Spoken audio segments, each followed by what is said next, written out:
Those folks who support our program, who help essentially sponsor us on YouTube and on Patreon, have access to content, special content that is generally not available on YouTube or anyplace else.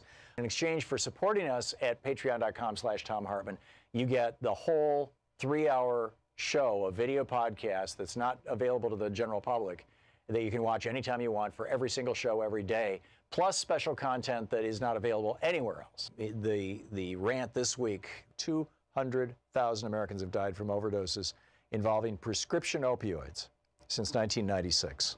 So the question, what do we do with a company and the individuals who own that company and run that company that has been directly or indirectly responsible for the deaths of over 100,000 Americans? What do we do? We've got a serious problem with an out-of-control pharmaceutical industry in the United States, and we need, and product liability in general. We need to do something about it.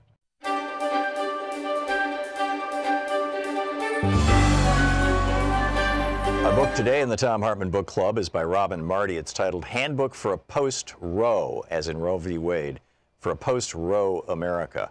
And the cut line on the front says, "The future without Roe is coming straight at us. This is the roadmap you need for the tough times ahead." This is from Chapter 7, page 101, titled Knowing Your Comfort Zone, Why Civil Disobedience. Access to abortion and birth control isn't just a health care issue and an economic issue, it's also a civil rights issue. And like every civil rights battle, gains are made through acts of civil disobedience or working outside the legal framework.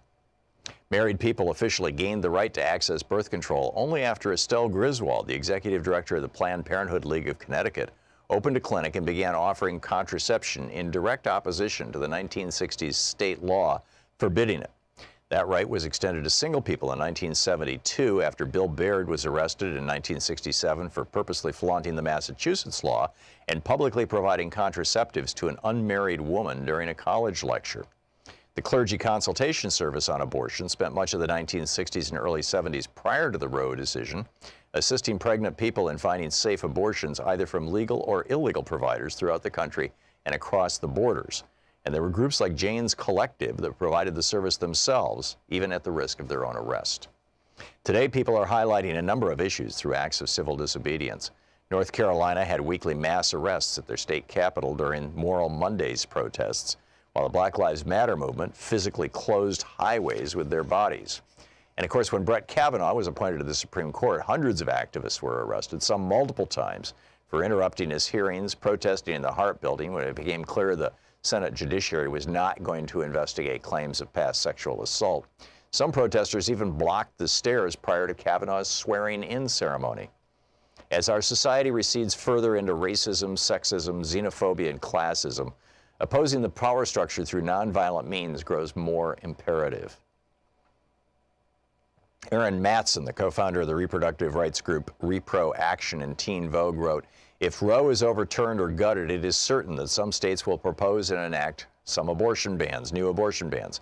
Again, nonviolent civil disobedience should remain on the table, this time targeting state and municipal level lawmakers. We must remember that while in several contexts abortion rights supporters lack immediate political power, in spite of the fact that nearly 7 in 10 Americans do not want to see Roe overturned, we always retain the power of using our bodies to stop or slow the machinery of state repression." End of quote. Mattson adds, ultimately, it's up to activists to decide. Are we willing to break convention if lobbying fails? Are we willing to strategically expose ourselves to the risks of arrest? And if we are not, are we willing to look into the eyes of the future generations who will be incarcerated for abortions, miscarriages, and pregnancy complications? End of quote. Repro Action is a growing network of state-based activists that conducts political events, teach-ins, and other direct actions to increased access to abortion and birth control services. They currently have national campaigns as well as individual campaigns in D.C., Virginia, Missouri, Arkansas, and Wisconsin. You can join up with or financially support Repro Action to increase their national and local reach. Subchapter title, Is Civil Disobedience Right for Me? What are you willing to do to make sure that you, the people you know, or even total strangers have access to contraception and abortion care, especially once more abortion options become illegal? Are you willing to be arrested if you participate in direct action or nonviolent protest? Is helping someone obtain abortion pills worth a potential prison sentence? Would you drive a teen to another state to get an abortion if that drive makes you an abortion facilitator and thus a federal criminal? You may believe you're willing to risk everything to help someone get an abortion, and that may well be what is needed in some cases in a post-Roe America. But make sure that you've really thought out all the consequences of such a radical approach. These are the questions you should be asking yourself now before new laws are put into place. One small silver lining of the Trump era is the way it has energized so many people to actively resist the political agenda. There are more activists, donors, candidates, and protesters than there have been in decades. And that means lots of people who can work together and step in when and where people are needed. But in certain geographic areas, it is and will continue to be harder to find those with the ability and privilege to do resistance work. For example, with the Trump administration's increasing militarization of ICE and border security, checkpoints into and out of America will be more scrutinized than ever before.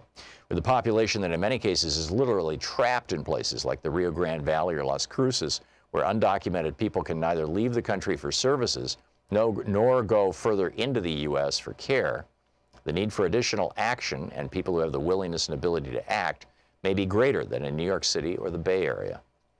Maybe you have a very specific skill set. You might be medically trained, have a legal background, or maybe you've done counseling or social work, or you're a member of the clergy.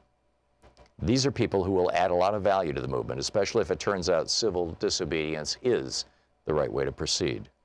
Ask yourself if you're the only person who can do the thing you're considering doing, or if there's a number of people like you who are planning to step up. Then ask yourself what sort of risk you may be running and how those factors balance out.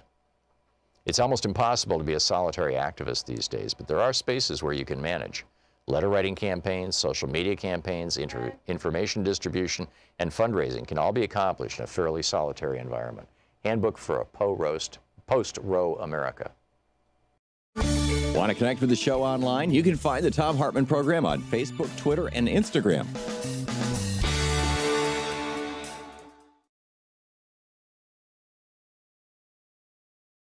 Democracy, truth, and justice, believers in peace, freedom, and the American way.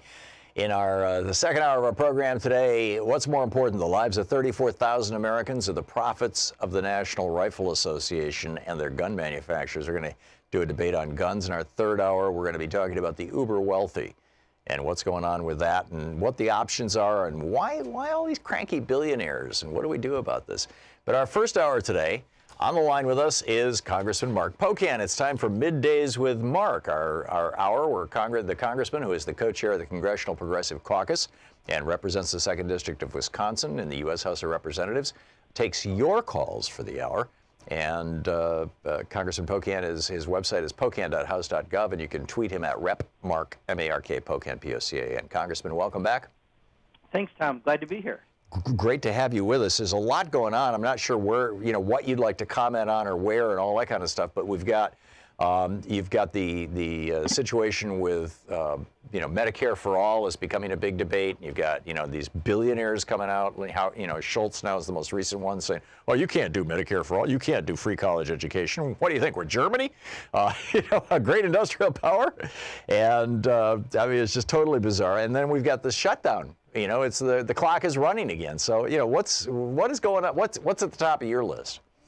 Well, I think, because I serve on the Appropriations Committee, today we've got our subgroup that's out there trying to figure out how to solve not having to close the government down again with the 3-week extension that's happened. I think this is they're all connected in many ways, Tom. I think, the president wants us to continue for the rest of the year to have 3- and 5-week extensions so that we're only talking about whatever he wants to talk about, and we're not talking about all the other stuff that's out there, whether it be all his newest involvements that's coming out with Russians having meetings privately, not having note takers, all the sort of stuff that's out there around that, the Mueller investigation, Michael Cohen, Roger Stone. He did this shutdown back in December because it changed the subject, and we all got talking about something else. And I think he's going to try to continue doing that. So in 3 weeks, I don't know if we're really going to have agreement. I don't think he's going to shut the government down again because I think it failed miserably for him. But I do think he might try this emergency order or some other way to try to extend this conversation to not talk about all the other things that are happening. And, we're really watching that very closely. Yeah, I'm concerned that he lives in this alternate universe. He's watching Fox and he actually thinks the shutdown worked. I mean, it's like he's talking like that. But he definitely caved. I mean, that Friday, had it not been for and I had kind of been talking to folks for a while about that, is, they had to feel it, and they couldn't not show up at work, and there's many restrictions. In fact, we have a bill out for circulation right now to allow federal employees the right to strike again, because what this showed us was in that 35-day shutdown, federal workers and contractors were treated horribly. They had no recourse, and even from the federal workers I've talked to back in my district, the special panels and things that were put in place since they don't have the ability to strike. One example they gave me, they had a disagreement with management. They wanted 3 days for something. Management wanted 2 days. It went to the panel, and the answer came back 1 day. They were even more extreme than management. So if you don't have a panel advocating on behalf of workers, we got to figure out how to work, and make this open up. Yeah, but I do think that day that forced Donald Trump's hands, and he had to reopen government with nothing for the wall. Yeah, I think most Americans don't realize how tough it is for federal workers. This is, what Patco faced and the tool that Reagan used to destroy that union. Anyhow, let's pick up some phone calls here. Sure, absolutely. Marilyn in Madison, Wisconsin. You're on the air with Congressman Pocan. Good morning, Congressman Pocan and Tom. I'm calling because I'm really concerned about the Senate Minority Leader's inability or whatever you want to call it, in naming members to the House Intelligence Committee and very effectively shutting down any work that that committee can do. That would be Kevin McCarthy in the House, wouldn't it? Yes, it would be. Yeah. What can be done?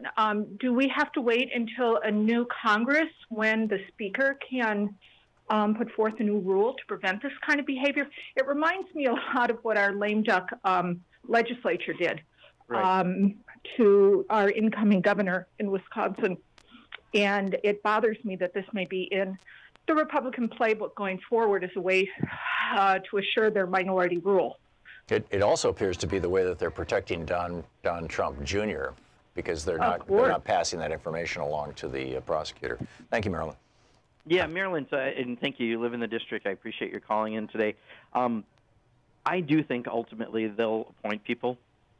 To be fair, we are about a month behind where we would normally be because when we had the switch of political parties in control, until Nancy Pelosi had the votes to be Speaker, which had to happen on January 3rd, you couldn't start the process of appointing committees. So even until last week, Democrats hadn't appointed members to committees yet. So I don't think it's just we're naturally about 4 weeks behind schedule because of that uncertainty of whether or not she was Speaker on January 3rd, although I think many of us were very confident of it. We needed the actual votes to do it, and then the committee appointments happened. So they may be dragging their feet a bit, but quite honestly, they're dragging on other committees. They do want to have people on. It's just that they're operating a little bit slower as well. Jules in Whittier, California, listening on KPFK. You're on the air with Congressman Pocan. Hi, Tom. Hi, Congressman. I just wanted to say, this money in politics business, it's a lot of green. But I think what the Democrats need to do is shift from this blue state theory into this green state theory. Let's start mentioning the word. I just did I do T-shirts, as a hobby. I just did a blue whale T-shirt. And I'm thinking of all the species that are being threatened right now because of these plastics, of course. But my point is that green, if I were president, I would give everybody a solar panel on their roof. And, we could solve a lot of these crises, the military crisis, with all these people over there fighting for resources, men coming back with amputated limbs. I was in the service, so I can sympathize a little bit. But I would like to hear what you have to say. The Democrats would shift from blue, add a little yellow, and go green. That's all. The Green New Deal here. Thank you, Jules. That's it. Yeah. All right. So, Jules, I think that is happening. The new Green Deal, honestly, is still a concept. We haven't seen the actual language of this resolution. It's going to be a resolution now. But there's a whole lot of other activity going around about climate change. One, Democrats have always cared about this issue, right? We saw the president's ridiculous tweet. Was it yesterday, I believe it was, or maybe the night before, where I think it was the night before, he said the temperatures in my area, where it's minus 24 degrees this morning, a real temperature in Wisconsin in my district, that whatever happened, come back global warming. It was about as dumb as, of course, you could get, but you kind of expect that rhetoric from the Republicans on global warming. But the new members of Congress who came in are very involved. So it's not just the idea of the new Green Deal. It's the fact we now have a select committee on climate change. We now have our operational committees dealing with issues like this. Jared Huffman from California is going to make sure that we have a debate and talk about how Congress wants to be part of the Paris Climate Agreement. I had a member from New York was in my office, a freshman, who wants to talk about green jobs and have a special initiative around that. There's a lot of activity just because the Democrats are in control, and you're going to see more and more of that coming. So it's great that Alexandria Ocasio-Cortez has 2.5 million Twitter followers. She says Green New Deal, and people listen. The better news is a whole lot of people are working on real serious stuff in this as well, and I think you're going to see a lot of movement. This is marvelous. I mean, this is the future, literally, of the world, as well as our economy. I mean, it could do so much good. Congressman Mark Pocan is with us for the hour, taking your calls.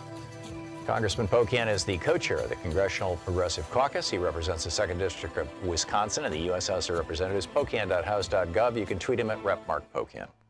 This is the Thom Hartmann Program. You're listening to the #1 progressive talk program in America, the Thom Hartmann Program. We'll be back with more of your calls for Congressman Mark Pocan right after this.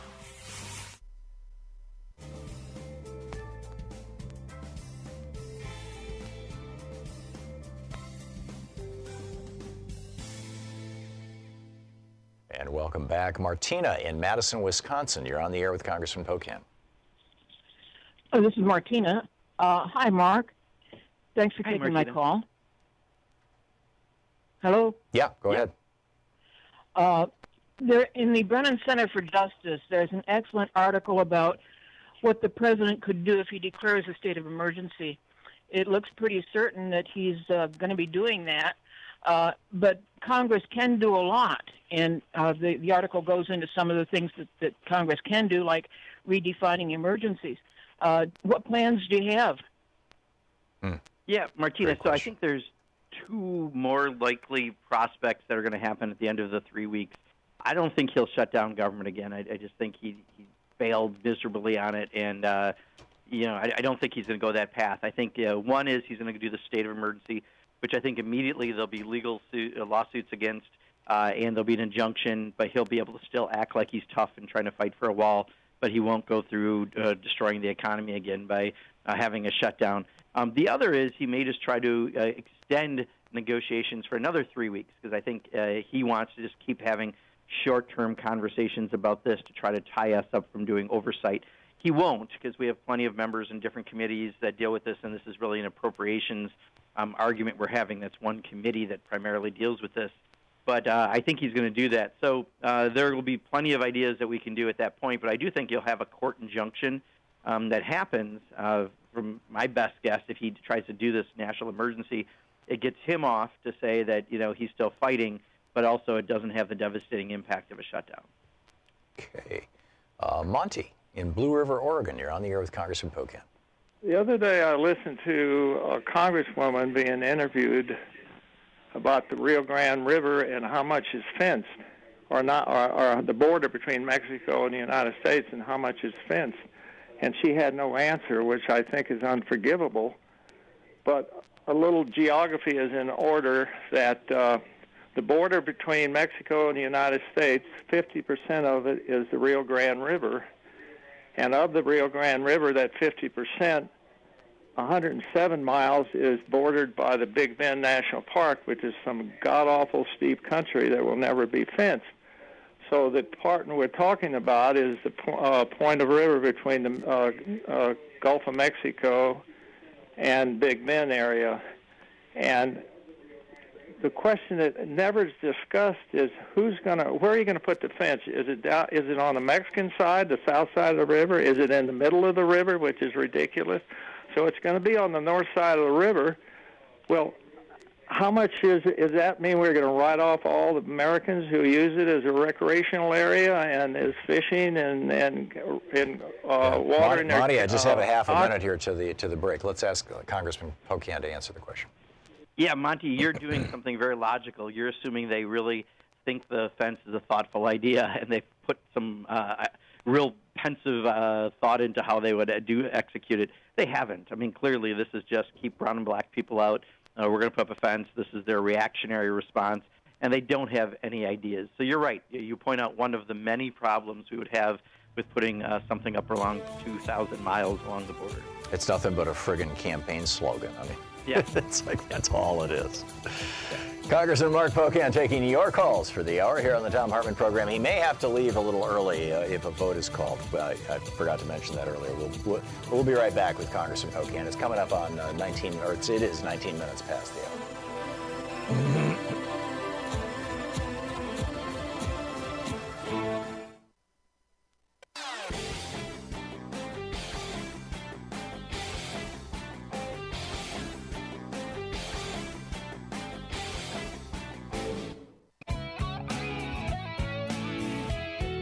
Welcome back. Congressman Mark Pocan on the line with us, taking your calls. Middays with Mark here on the Thom Hartmann Program. Kevin and by the way, Congressman Pocan may have to leave a little early because they've been notified. Nancy Pelosi has let them know that there may be a vote on the floor. So if he has to boogie on out of here, forewarned. Kevin in Santa Fe, New Mexico, you're on the air with Congressman Pocan. Thank you, Tom, and thank you, Congressman Pocan, for taking my call. I really appreciate your being accessible. I wonder, with all the talk of the improvements you're making to H.R. 676, the Medicare for All bill, if this will generate finally a CBO scoring of how beneficial this bill will be, and has that ever been done before? Yeah, Kevin, great question. So first of all, 676 was the old number of the bill from a previous session. It's not going to be the number this time. So it's really the Medicare for All bill. It's being modernized to more closely match what Senator Sanders had introduced in the Senate. It's a bill that matches, I think, some of the modern issues that came up with the old bill. So it's a very strong bill around Medicare for All. So I just want to put that out there because some people are still getting a little bit lost on the old number on it. But we should be able to get a CBO score because we're going to have, we got a commitment to have a hearing at least in rules and budget, and we're working on other committees to make sure we're going to have that. And I think the bill's going to drop in a few weeks. In February, there'll be some actions, and probably around April, I think, we may be the first hearing. So we're going to have real movement on it this time. We'll be able to have more answers for people about what this is about, and hopefully we'll be able to put an issue out there for presidential candidates to respond to instead of just generic, what is Medicare for All, but a real specific, concrete proposal that's in the Senate and the House. Phyllis in Philadelphia, Pennsylvania. You're on the air with Congressman Pocan. Good morning, gentlemen. My concern is for the contract workers. They are indeed federal workers, but it's been contracted out to private employers. Can the Congress do anything to get them taken away from the private contractors and made federal employees again so that they can take the benefits of the rule that made the back pay for the people during the shutdown? Undo the privatization, Congressman? Yeah, Phyllis, I think that'd be very hard to do at this point. I think the issue we're trying to do and fight for, and I don't know if we're going to be successful, is just trying to get back pay for the people who work for the contract employers. And, even the White House ignores the question when they get asked this. I don't think they're trying to do anything about it. I think we're going to have a hard time with the Senate, with the Republican control, trying to do that. So we're doing everything we can to raise awareness. We have a vote that I'm going to be voting in a few minutes to try to give the federal employees a pay increase like the military has. So we're keeping federal employees, treated more justly across the board. But that is certainly a flaw with what's out there. And this yesterday, Ayanna Pressley led a press conference. She's working on a bicameral bill with a senator from Minnesota, Tina Smith, I believe. I apologize. That they are doing a bill to try to get money for the contract employees, and we're hoping we get a vote on the House in that. Steve in Albuquerque, New Mexico. You're on the air with Congressman Pocan. Thank you, Congressman Pocan and Tom. Congressman Pocan, every time our Democrats run for office, it seems like the word socialism is used with most of our representatives as a dirty word by the Republicans. Isn't, in fact, our military budget, Veterans Administration, all the way down to the foot soldier, one of the largest socialized programs in the world? And I think you point out a great point, Steve. Much of what we do is pooling our resources and would be considered by some to be socialism, and yet people try to use it as a boogeyman. Even Representative Cheney, who's now in Republican leadership in the House floor, the day we swore in leadership and Nancy Pelosi became Speaker, she referred to socialism when she talked about the Democrats in the House of Representatives.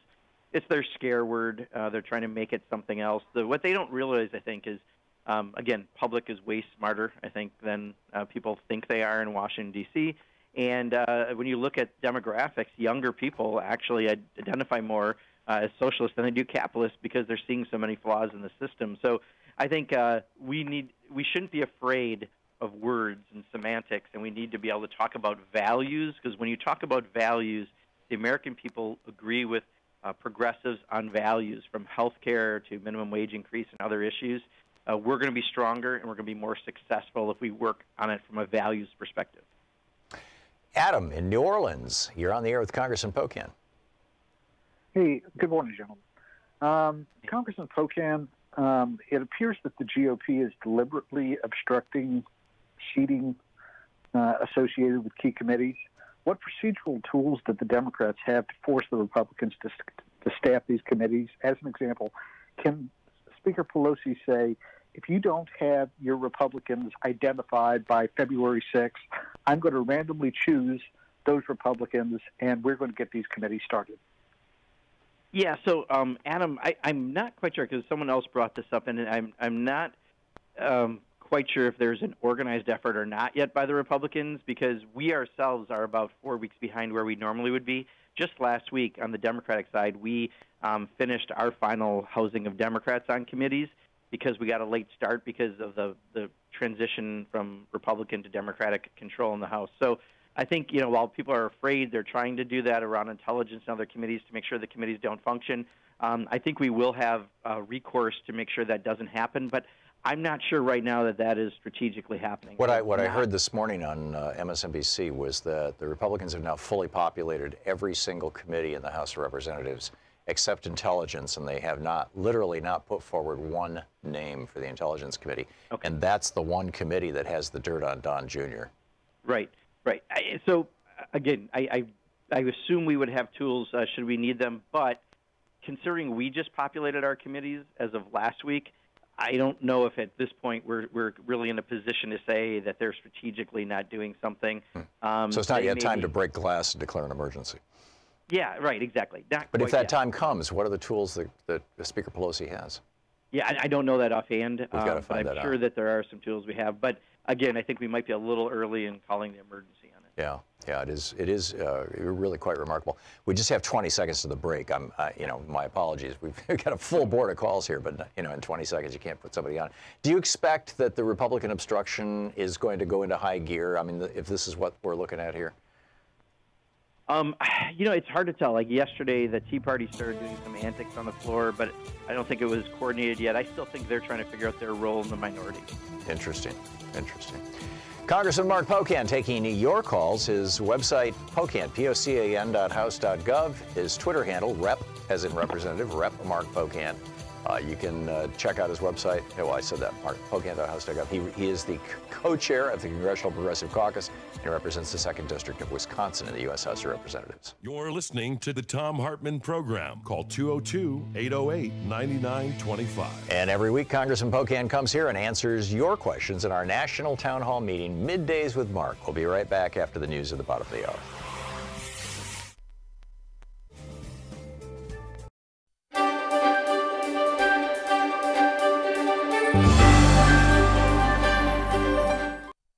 Our book for the Thom Hartmann Book Club today is A Nation Forged by Crisis, A New American History by Jay Sexton. And I'm reading from the introduction. This is page 9. The quest for national security and global power, America's shifting position in the international economy, and fluctuations in immigration have made the United States the nation that it is today. Americans' foreign relations have been conditioned its history not only in their cumulative effects over the long haul, but also as a result of their volatility. In periods of crisis, America's position in the world has lurched in unexpected directions. For as inexorable as the rise of the United States appears in retrospect, there have been contingent moments in which the very existence of our nation was up for grabs. This is the essence of crisis. The world turned upside down, the known replaced by the unknown, panic reigning as people struggled to maintain their balance and shifts in the very ground beneath their feet. It came with a speed and ferocity that left men dazed, New York Times correspondent Elliot Bell wrote of Wall Street's catastrophic collapse in October of 1929. Quote, "The market seemed like an insensate thing that was wreaking a wild and pitiless revenge upon those who thought to master it," end quote. Crises are contagious, spreading like viruses from one realm to another. It's not without reason that the word crisis was associated with medical conditions and health scares in the 19th century. Each of the periods under consideration in this book were less a singular crisis than a set of interlinked crises. A political crisis could trigger an economic panic, which in turn could intensify social conflict, and so on. As these pandemics spread through the body politic, crisis itself was normalized, becoming an almost accepted characteristic of an age. Just as foreign crises have spread to the United States, domestic ones have spilled across its borders, unsettling foreign countries and peoples, as well as reconfiguring America's connections to the world. Consider the fateful winter of secession that followed the 1860 election of Abraham Lincoln. The crisis over slavery that divided the Union into warring sections that led to a series of sharp reversals in America's position in the global system. The foreign capital that had rushed into the roaring American economy in the preceding decades suddenly began to flee. Indeed, more capital left the United States in 1860 to 1862 than came into it. Also a once-in-a-century occurrence. One of the world's most valuable commodities and America's largest exports, Southern cotton, was confined to the ports of the Confederacy as a result of Richmond's ill-fated diplomatic strategy, leading to unemployment and social unrest in the British textile town of Lancashire. The most unexpected reversal was how the national security that the United States had attained after the war against Mexico in the 1840s was suddenly imperiled, with European powers encroaching once again upon the Western Hemisphere. Meanwhile, the Confederate emissaries across the Atlantic were in search of alliance with Britain. Our country, Secretary of State William Seward lamented in early 1861, after having expelled all European powers from the continent, now threatened to relapse into an aggravated form of its colonial experience, and like India, Turkey, China, and Italy, become the theater of transatlantic intervention and rapacity. A wider view of American history that looks beyond the nation's borders brings into focus not only the migration patterns, economic flows, and international rivalries that have connected the United States to the world, but also those rare moments in which the very existence of the nation was in question. Perhaps none was more pregnant with implications than the autumn of 1877, when the fate of the Patriots' bid for independence hung in the balance. Having proclaimed their independence to the world the previous 4th of July, their cause had stalled on the battlefield and in the diplomatic courts of the old world. "I think the game is pretty near up," Washington privately confessed at year's end. "To accomplish their independence is not quite so easy as to declare it," the British philosopher Jeremy Bentham haughtily remarked. But then a series of events forever changed the course of modern history.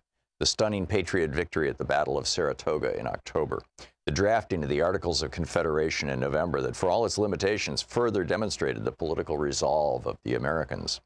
And most of all, the alliance signed with France in February 1778, which provided the Patriots with the resources, military assistance, and naval power that ultimately tipped the scales in their favor. There are comparable Saratoga moments in other crises in U.S. history, as we shall see.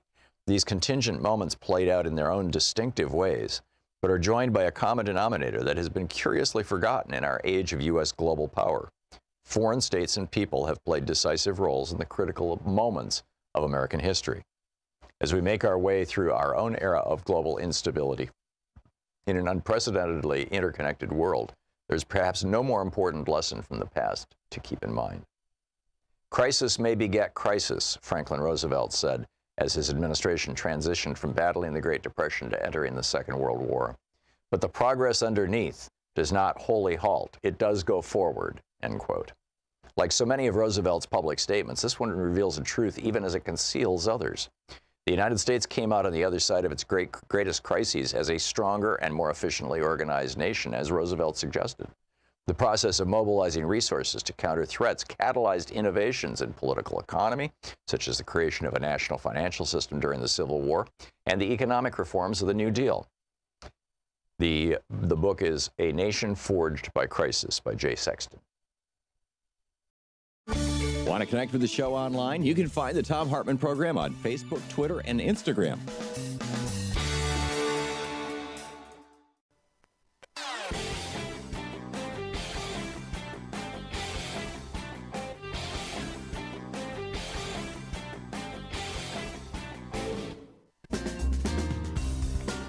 Welcome back. It is Middays with Mark. Congressman Mark Pocan taking your calls. David in Searcy, Arkansas. You're on the air with Congressman Pocan.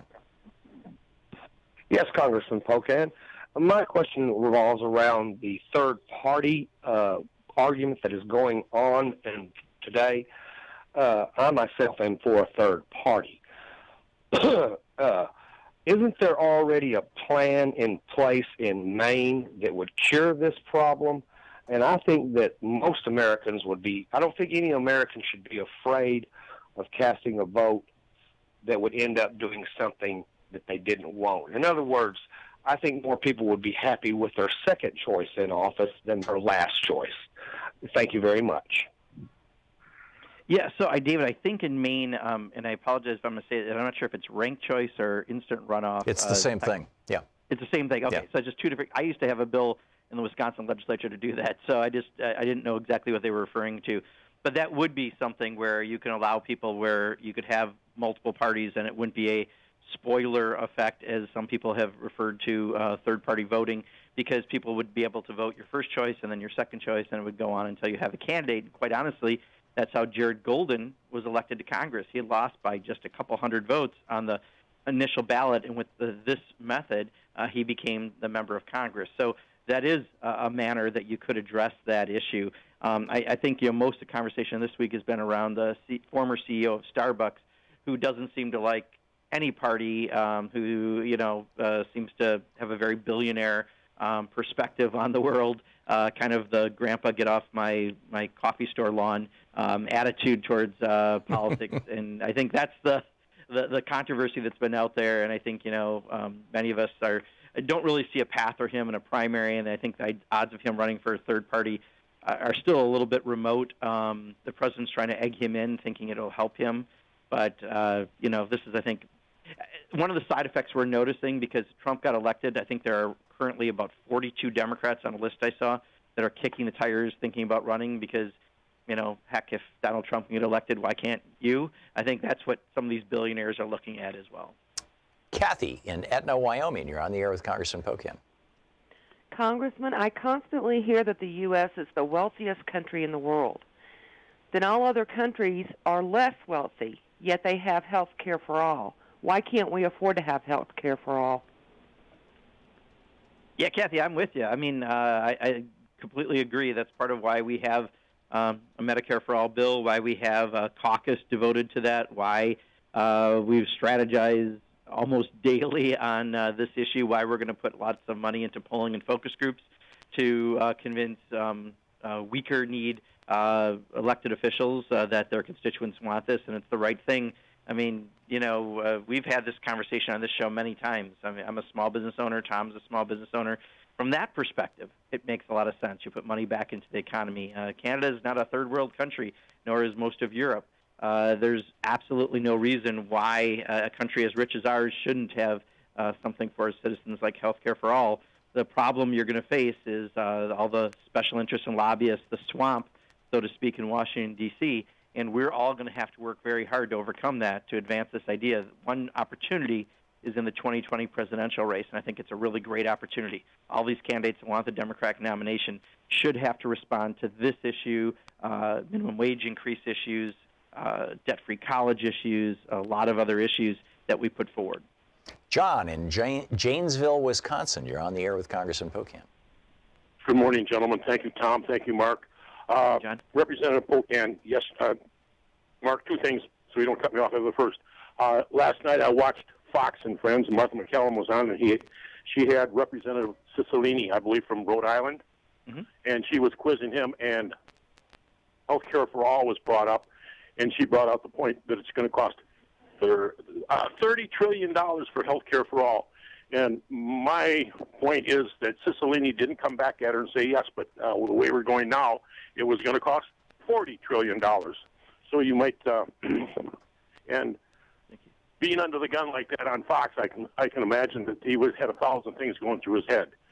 The last point is Representative Pocan in relation to the Foxconn debacle over there. Who got the contract for moving all the dirt from point A to point B? Could it have been Ryan Incorporated, Ryan Central, based in Janesville here? Thank you. I'm off the air, listening to you on the radio. Bye. Thanks, John. Great, John. So first of all, I agree. I think, we all should be doing more of Fox News, quite honestly, as Democrats, I think, because we need to put the facts out there. But if we don't have the facts and figures, we need to make sure we're going there with it. My guess is they said they wanted to talk about the shutdown, and as I've noticed, sometimes you go to Fox, they do a bait and switch. And, I think as we do more information about Medicare for All with the bill being introduced, more of those facts and figures will be at people's fingertips. So thanks for the heads up on that. On Foxconn, this is an interesting one, Tom. The Foxconn proposal in Wisconsin that Scott Walker touted as his answer to job creation. The president touted bringing these jobs, announced that it's not going to be a factory anymore, that they're going to maybe have some researchers and engineers, but they're not going to anymore do what they had promised, all the jobs. For all that money we were going to give them. Really? Yeah. Didn't they give Foxconn like billions of dollars? Well, and free land? It hasn't happened yet. They didn't hit their early job goals, so they didn't get all the money. But, yeah, everything from eminent domain to water conditions and everything else, and now they're backing off of the deal. And I think this is just the start of finding out what they've done in other states where they promised things and not delivered it. But, they promised across the state of Wisconsin they were going to build things. They promised $100 million to the University of Wisconsin-Madison. And I think we're finding now that, once again, this, since Donald Trump doesn't really stand up for very much, they don't fear him anymore, that they have to create jobs here. And this is what we're seeing happen. All lies from Paul Ryan, and that's amazing.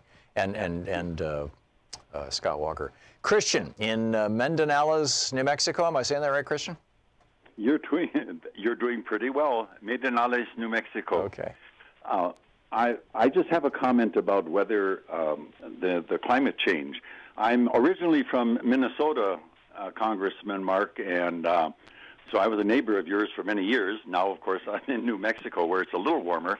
But I was just reading a research article yesterday about scientists from the University of Colorado who were doing studies up in Baffin Island, up in the Arctic Circle, North, Canada. And they're discovering Mother Earth that has no ice on it anymore, and they took samples of plants from the areas that had melted off and revealed more of Earth, and these plants were like 40,000 years old. So the glaciers have already melted that much. It's just hard to believe.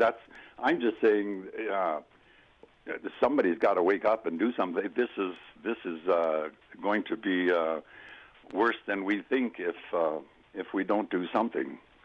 Yeah, Christian, we had several major reports come out just in the last year that said we may even be past the point of no return. So continuing to ignore it, is this going to put us farther and farther past that point? We have to address it. The good news is I think many of the new people who just got elected to Congress are coming in with this as a major priority. Democrats in charge will make it move through some committees, so you're going to see legislation actually get passed on this front. But, the president, when he did that stupid tweet about my area a couple days ago saying, how we missed global warming, even NOAA, the weather service, had a tweet out after that the reason we have the deep cold temperatures is because of climate change, because of global warming. Even though he was denying it, we had to have a federal agency come out and say the opposite. We have to act on this, and I think this should be an issue for every 2020 presidential candidate. Jeff in San Francisco, listening on AM 910 Real Talk Radio. You're on the air with Congressman Pocan. Yeah, I just want to see, I'm really concerned. I drive a lot at my job, and I have to listen to AM radio sometime. I'm privileged that I live in San Francisco. I could hear you and Tom. But the lies and false equivalencies that comparing Barack Obama, his separation of some kids at the border with what Trump did is unbelievable. And I hear that, and And we need to reinforce the fairness doctrine. If you could, say, well, Tom said that all it takes is a simple act of the Congress. And I don't know why we can't really on that. 35% of the people is unbelievable, and I see why. Yeah, Jeff, thanks. I mean, I think that's a good point. I'm going to take a closer look at the fairness doctrine because we've had this conversation in the past, and now that we're in the majority, not that it may pass through a Senate, it may just be worth having the conversation. And I appreciate you raising that issue. It helps to jog now that we're in this stage. But you're completely right. They're trying to blame, say it's the same thing that Obama did, and the scale at which it's happening is not even comparable, and we need to talk about that more often. Well, and the only time Obama separated children from the adults with them is when the adults were predators, abusers, right, or there was a crime happening. Yeah. I mean, it's just incredible. And then the scale that we're doing it now is immoral. Yeah, it really is. You're listening to Thom Hartmann. Visit thomhartmann.com for audio and video archives. It's Middays with Mark. Congressman Mark Pocan taking your calls for the hour, although we may have to leave early if he has to run for a vote. We'll be right back with more of your calls in just a moment.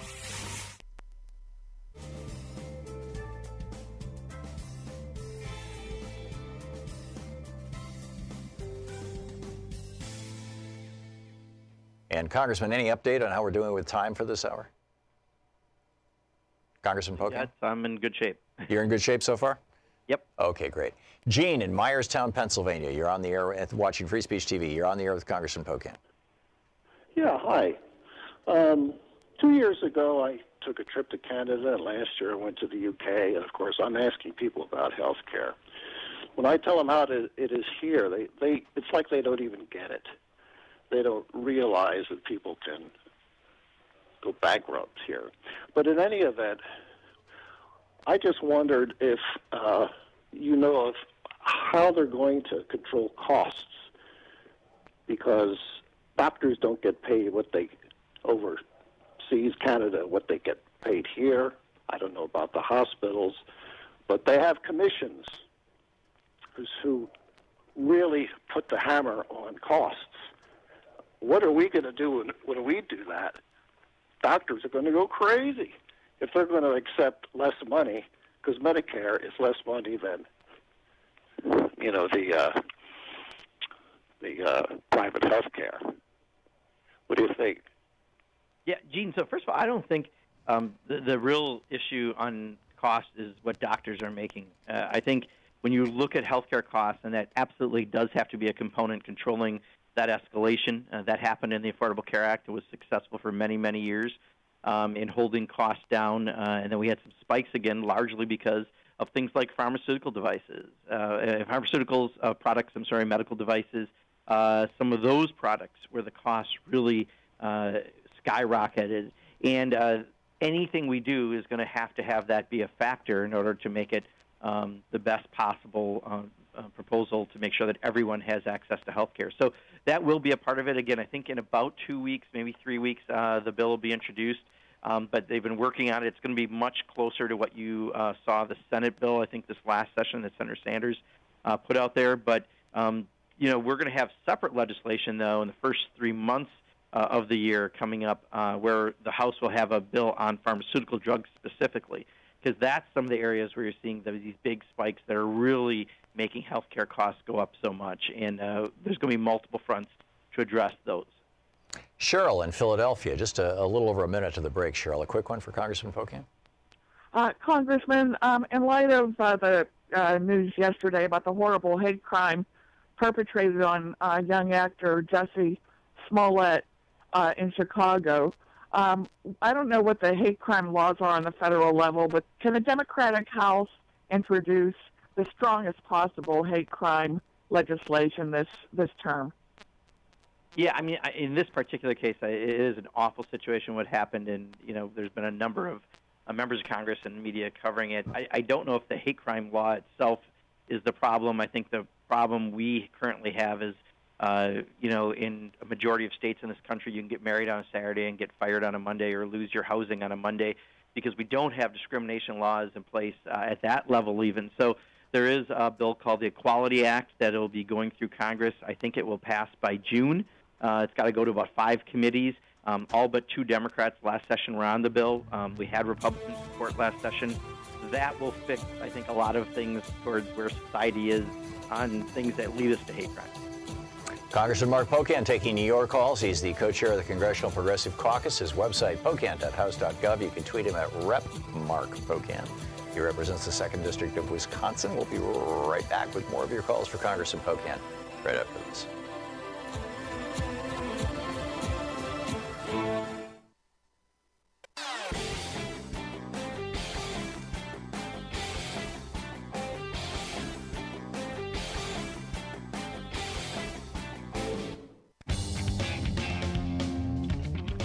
Welcome back. Middays with Mark. Congressman Mark Pocan taking your calls. John in Morris, Illinois. You're on the air with Congressman Pocan.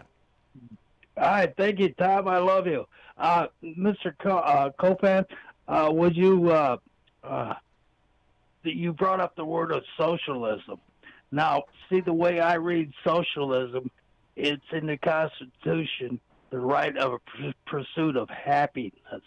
You want to take that right back to the Republicans and throw it in their face, because that's what it means. You want leaders that work for you, not against you. Do you agree with that? Yeah, John, I mean, I think there's plenty of things we can throw in the faces of the Republicans. They have a much higher ability to lie and deceive in order to try to get their agenda for the wealthiest, for the special interests done in this country, and that's part of what we're trying to clean up. H.R. 1 will hopefully be a bill that deals with elections and campaign finance and ethics reform, will help move us forward in that area. But you're right. People shouldn't be afraid of words, concepts, intellectual debates about things. And, one person's socialism is another person's democracy. I think we have to be very careful what words they try to trip us up on and how we respond to them. Horace in High Point, North Carolina. You're on the air with Congressman Pocan. Good afternoon, sir.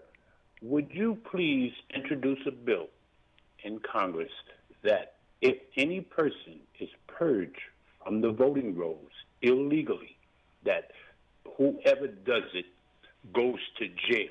Not a pat on the back, but goes to jail. And also, would you have Congress to call back Kavanaugh because he lied under oath? Thank you. Yeah, so Morris, on the first one, the good news is, not that we have a extra punishment for anyone who purges, but we've introduced legislation last session, and it is part of H.R. 1 that deals with the issue that we've talked about a lot around the interstate cross-checks and the purging of people simply because they have the same name as someone in another state even. We've got that provision in the H.R. 1 bill, so the Democrats are completely in support of getting rid of that. I don't think we have extra penalties, but we are addressing that issue, and that's a good thing. And I can't say that I've seen Judiciary Committee say they're going to bring Mr. Kavanaugh back up. I know they've got lots of other things that right now they're trying to take on and bring into the oversight capacity, since no one did any oversight the last 2 years in Congress. But keep watching for Jerry Nadler to see if that's something he might take up. I have not heard him talk about it yet. Elizabeth in Lowell, Massachusetts. You're on the air with Congressman Pocan. Hello, Congressman. My name is Elizabeth, and I am a 73-year-old retired registered nurse. I'm also a registered Democrat, and I would like my party to know that the general public, as a nurse, and I was a home care nurse, general public is not aware of the cost of overcosts of Medicare that you receive when you're hospitalized. You have to carry a second insurance, and a lot of working class people are between a rock and a hard place because they make too much money to qualify for help from the government, but not enough money to they have to pay. I was paying $200 a month to a subsidiary insurance to cover my costs if I was hospitalized, which is an extreme amount out of your regular pay. I think the Democrats need to not assume like when I called this program, I said I wanted to talk about the cost of Medicare not covering everything. And the person said, oh, everybody knows that. That is not true. That's an assumption that I even made in the state of Massachusetts, which is a relatively... So, Elizabeth, what you're calling for is an end to this 20% hole in Medicare. Congressman, your thoughts on that? That is filled with Medigap insurance. Yeah, and I would have to take a look at where the final version of the bill that's going to be in the House will be covering this. I assume it might. I know they're covering things like long-term care and some other things that have not been previously a part of this conversation, and I think that's going to be some new information that's coming in the bill. But, Elizabeth, I will take it to heart, and I will take a look at the legislation, and I'll talk to Pramila Jayapal, who's the lead author of the bill, and check where that's at. I'd love to know when they drilled that 20% hole into Medicare, or if that was part of the original bill that Lyndon Johnson got passed. I don't know, and I've been trying to find that out for a long, long time. Okay. Tom in Tomahawk, Wisconsin, you're on the air with Congressman Pocan. Hi, Congressman Pocan. I want to know if, this is kind of off the subject what we're talking about today, I want to know when we're going to get free cable in the United States. Or not free cable, free internet. Internet. Gotcha. As I say, cable, wow, I haven't heard that one. Internet, I formed a rural broadband caucus here in Congress, a bipartisan caucus for this issue. Tomahawk and many parts of Wisconsin are very rural, and we have a real problem, Tom, across the country, and people having access to internet, affordable internet, because the telecommunication companies don't want to put money out to make sure that everyone is wired. But these days, if you're not wired, you don't have a business, you can't do homework. It's something that we all need. We have talked through our office about, regulating internet like a utility. That would make great sense.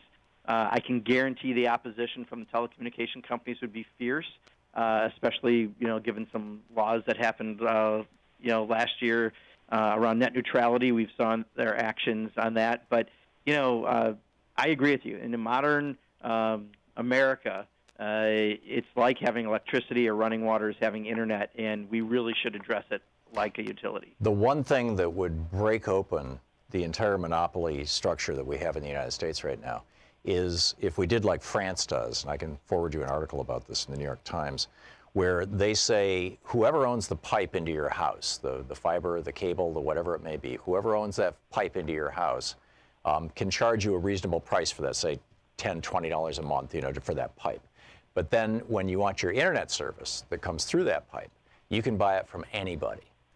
And this is how it was with telephones back when you could choose AOL or CompuServe. It was coming over your phone. It didn't matter, who your internet service provider was. And they do that in France. And so in France, internet service, 100 MIPS, high speed, is like $20 a month.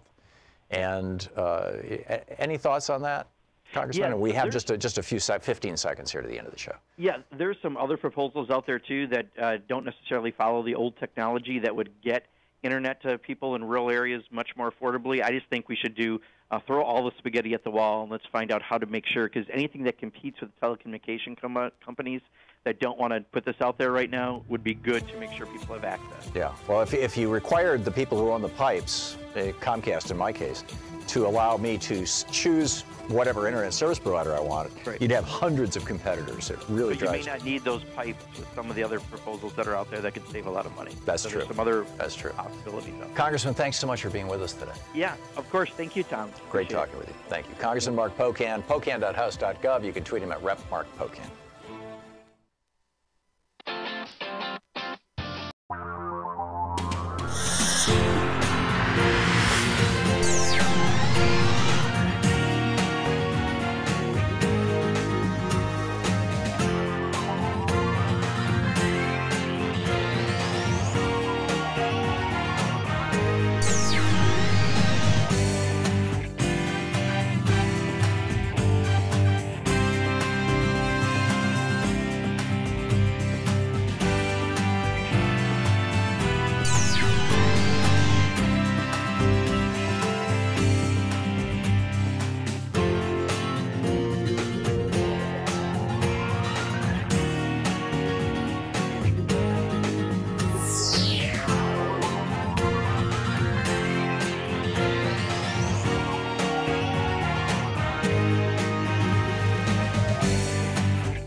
those folks who support our program, who help essentially sponsor us on YouTube and on Patreon, have access to content, special content that is generally not available on YouTube or anyplace else.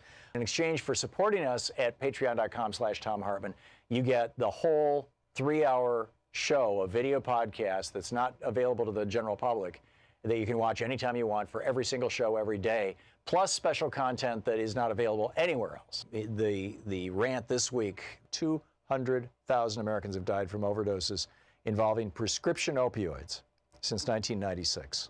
So the question, what do we do with a company and the individuals who own that company and run that company that has been directly or indirectly responsible for the deaths of over 100,000 Americans? What do we do? We've got a serious problem with an out-of-control pharmaceutical industry in the United States, and we need and product liability in general. We need to do something about it.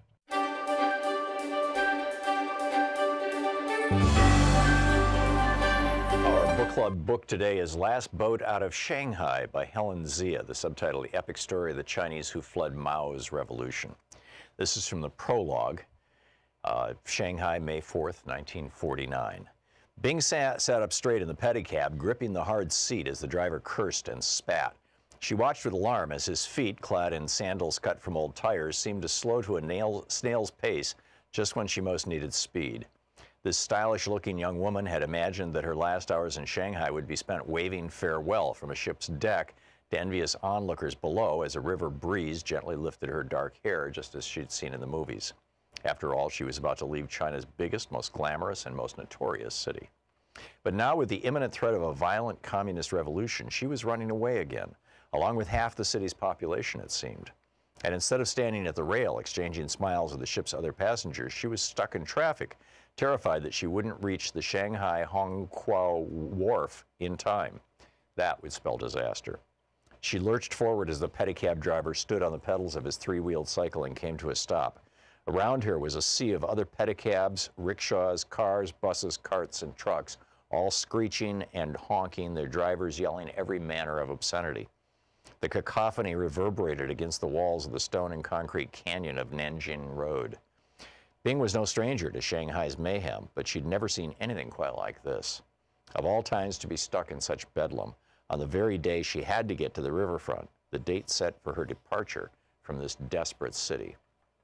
She'd sewn her floral print quipois for this special occasion. Each careful stitch had captured her growing anticipation. With her oval face, big eyes, and full red lips, all crowned by a tiara of black permanent waves, the 20-year-old might have been mistaken for a coy Shanghai poster girl, but for the panic in her eyes.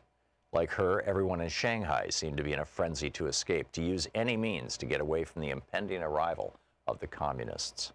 But unlike those who were still clamoring for a seat to anywhere, Bing was one of the lucky ones. She possessed a precious one-way ticket out on a ship to America. Finally, the driver managed to break through the crush. He harangued everyone in his path, shouting, "Move along, you worthless mule scrotum, smellier than pig farts." She didn't blink at his choice of words, which came as naturally as breathing on Shanghai's streets. She didn't care as long as she got to the wharf.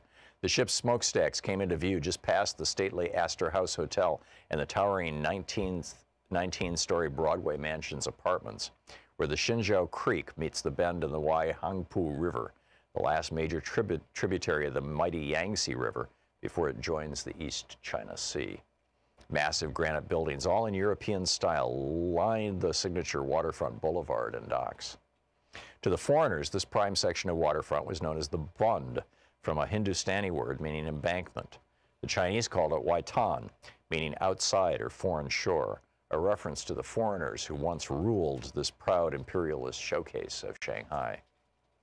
British and American businessmen had wrested away the best sections of the port city with the full support of the government. Land and sovereignty had been ripped from China, spoils of the opium wars that had forced the narcotic onto China 100 years before. Everything about these monuments to international capitalists and pale big noses seemed foreign, including the British Big Ben chime of the giant clock tower over the customs house. Soon it would be up to the communists to decide what would follow, what would happen to these grand stone edifices. Shanghai was China's most modern, populous, and cosmopolitan city. One of the leading metropolises of the world, the Paris of the Orient was also home to tens of thousands of foreigners who were despised by imperialists by the Communist Party and its leader, Mao Zedong. The city was the launching point for major inland routes and international traffic, whether by boat, plane, train, or wooden cart, making it the epicenter for the massive exodus in the late 1940s.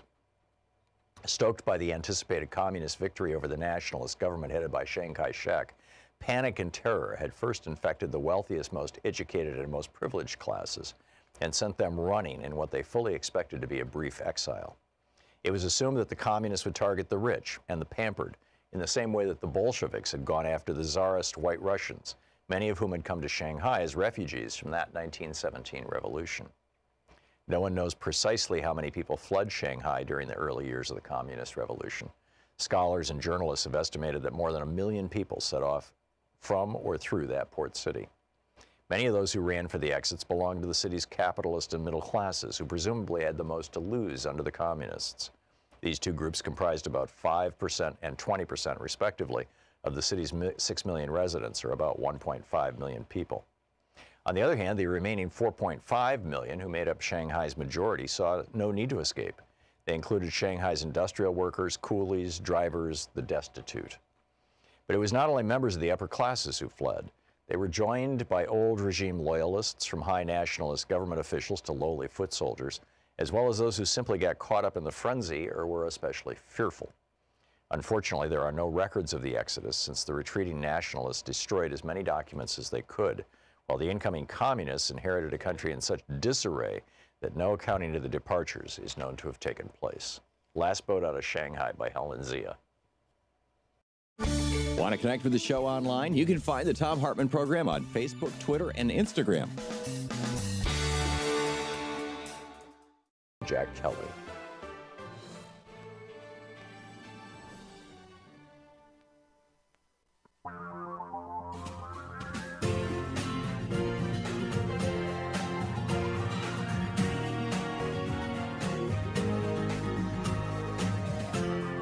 This is the Thom Hartmann Program. And welcome back. Thom Hartmann here with you. Welcome back to the second hour of our program. We've been, in our previous hour, we had Congressman Mark Pocan on here taking your calls for the hour in Middays with Mark, and fascinating stuff and some interesting conversations about actually a whole spectrum of stuff.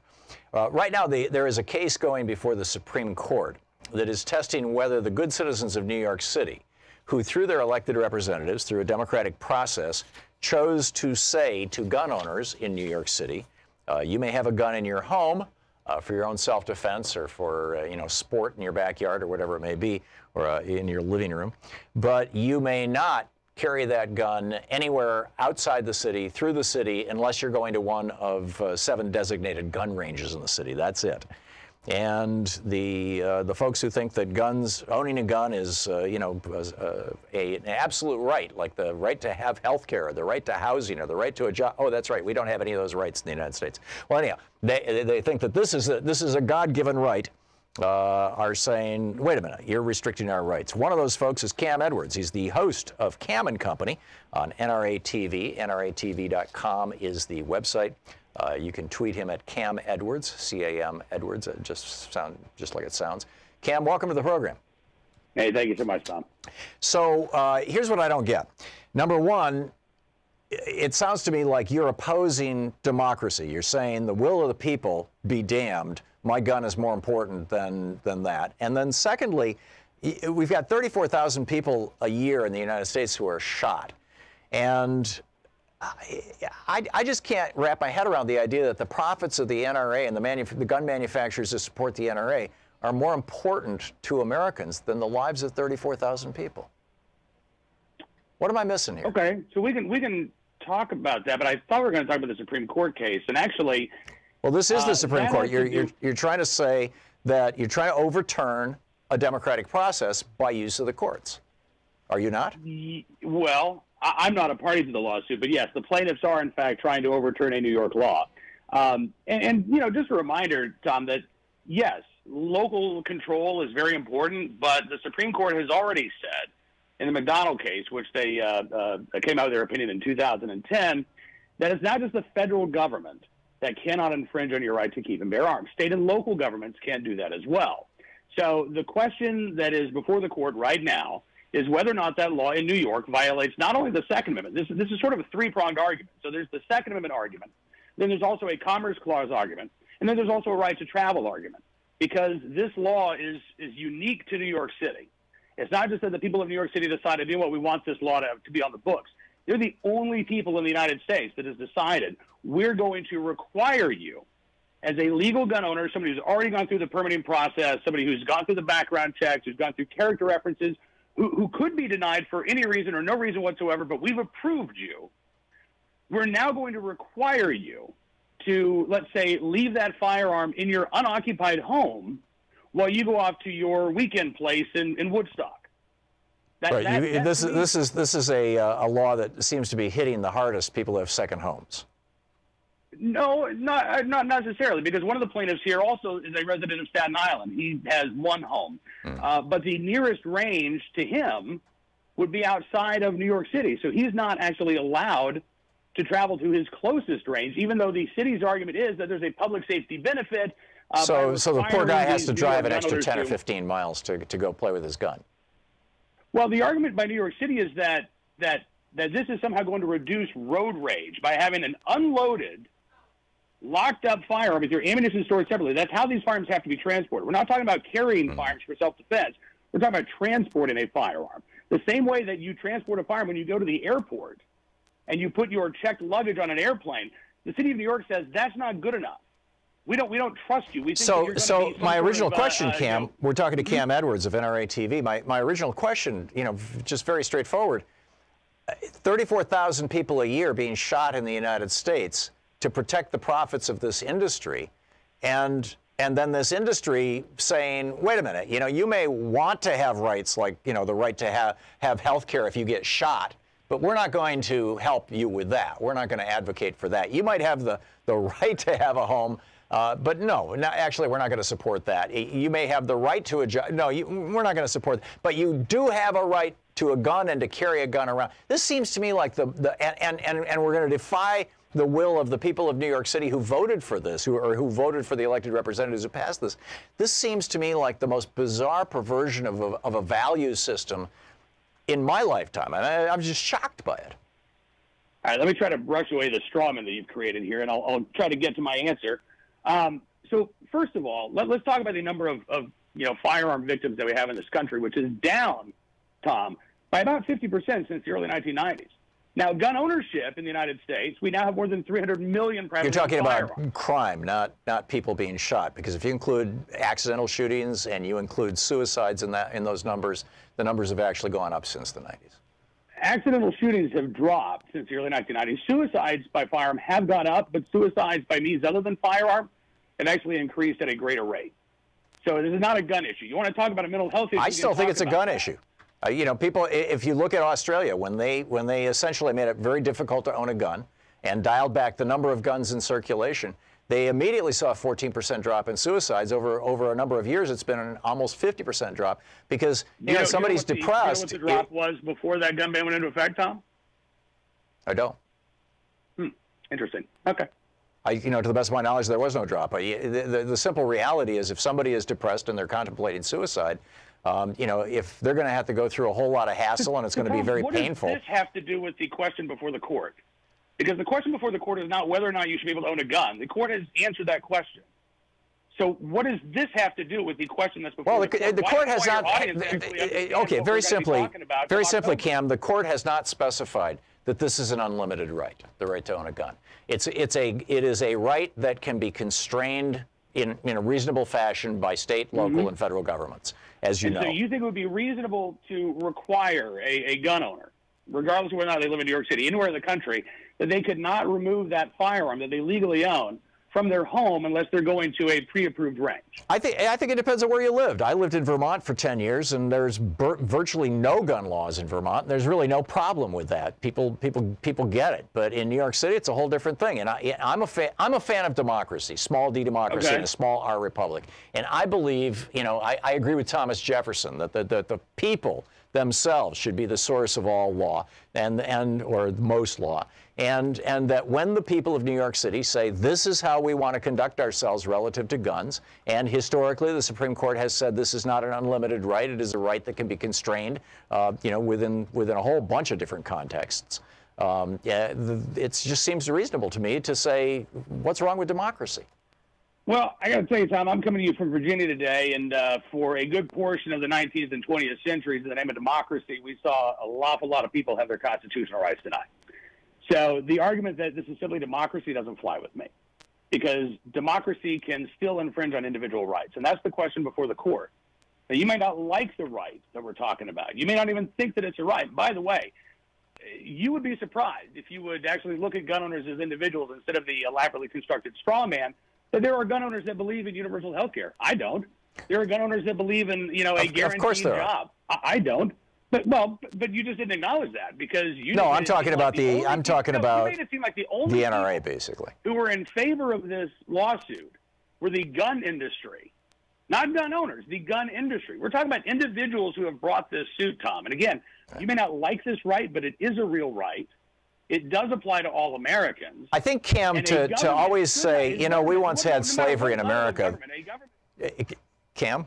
The individual, that your rights somehow don't extend beyond these city borders. Yeah. Cam, to go to, and I've had people do this before, to say, oh, well, democracy is all well and good, but it brought us slavery, therefore we shouldn't have democracy. Are you proposing instead that the NRA should be making our laws? We have a legislative process.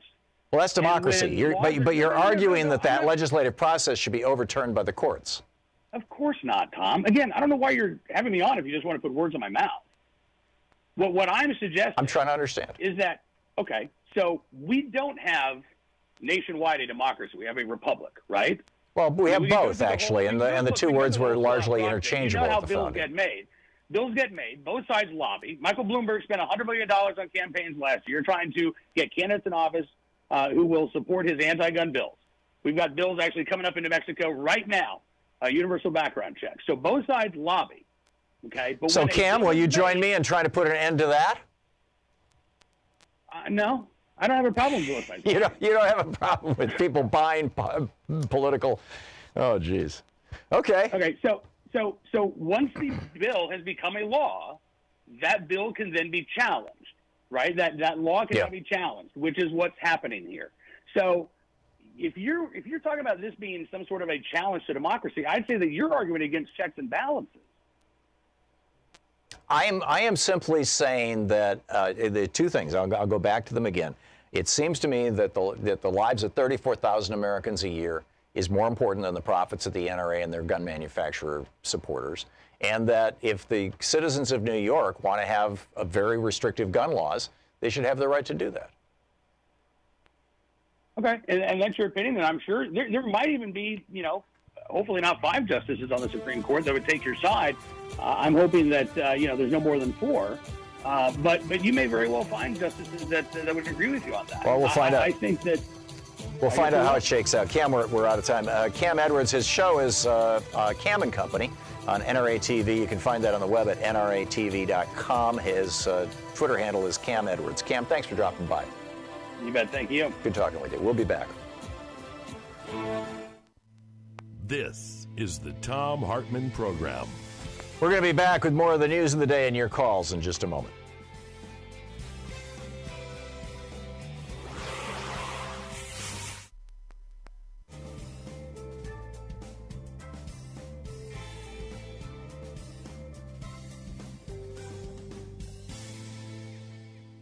And welcome back. Thom Hartmann here with you. While we're resetting our phones, I'll be able to pick up your phone calls in a few minutes, so just hold off on calling in for about a minute or so. But anyhow, the press release that these guys had sent out on this, it's been 9 years since the Supreme Court has heard a Second Amendment rights case. And you know, they're pretty giddy about this. The NRA is really good at cherry picking these kinds of cases. The one in D.C., the Heller case, for example, where you had an off-duty cop who couldn't take his gun to work or to home or whatever it was because of D.C.'s highly restricted gun laws. And in this case, they found a few people in New York City, same thing.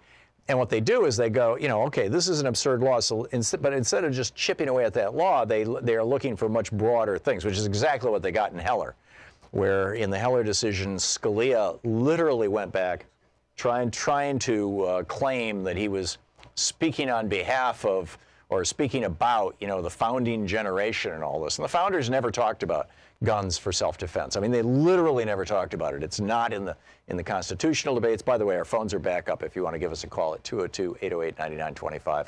I can pick up your phone calls if you want to weigh in on these issues. So anyhow, the founders did not talk about protecting family, you know, in their debates around guns. It was almost entirely around slave patrols and militias. You know, Patrick Henry and George Mason and these guys, they were very, very flipped out that they might lose their slave patrols, and thus they had to have the Second Amendment. And so, you know, here we are. But Scalia, in the Heller case, he found this old, kind of the equivalent, today's equivalent of a brochure from the 1790s, as I recall, that mentioned something about hearth and kin. Didn't have anything to do with guns, but it mentioned hearth and kin. And so Scalia started using this phrase, hearth and kin, throughout the Heller decision, like, I'm channeling the 1700s. And, of course, it was BS. It was a lie. It was, but that was Scalia. So, anyhow, the question, these guys say this is a gun rights case. They want the Supreme Court to hear this. Of course, that's going to happen.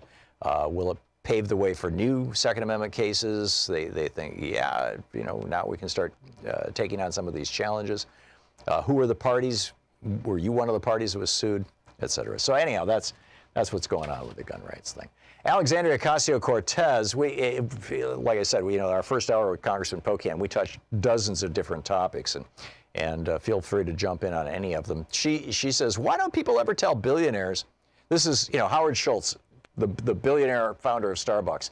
He says that he jumped into the race. He's thinking of running for president because Alexandria Ocasio-Cortez wants to raise his taxes to 70%, back where they were before Reagan came into office. In fact, below where they were when Reagan came into office. And he's like, well, I did this because of her. So she tweets, and this is hysterical, why don't people ever tell billionaires who want to run for president that they need to work their way up? Maybe they should start with the city council first? I love it. Because he's basically saying to her, you know, well, you know, you haven't made your first $1 billion yet, young lady. You don't have you shouldn't have an opportunity to speak on issues like the taxes on billionaires. I mean, that's for people who've climbed the ladder. It's amazing.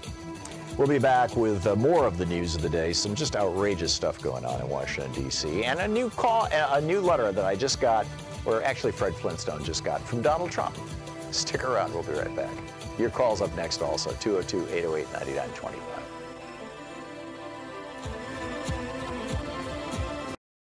Just did a rant about how we have actually passed a major climate change tipping point that we can't walk back from. We can't stop it. This is coming now. It is unstoppable. This first step of it, which has to do with, you know, the destruction of major cities in the United States and all around the world. You can check this out over at patreon.com/Thom Hartmann, or for people who support us on YouTube as well, you can see this.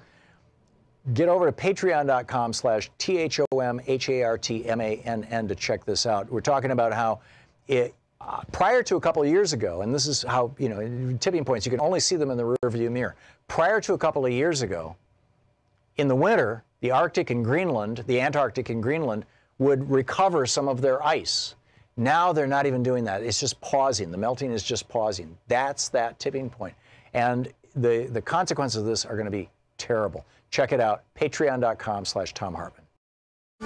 Want to connect with the show online? You can find the Thom Hartmann Program on Facebook, Twitter, and Instagram.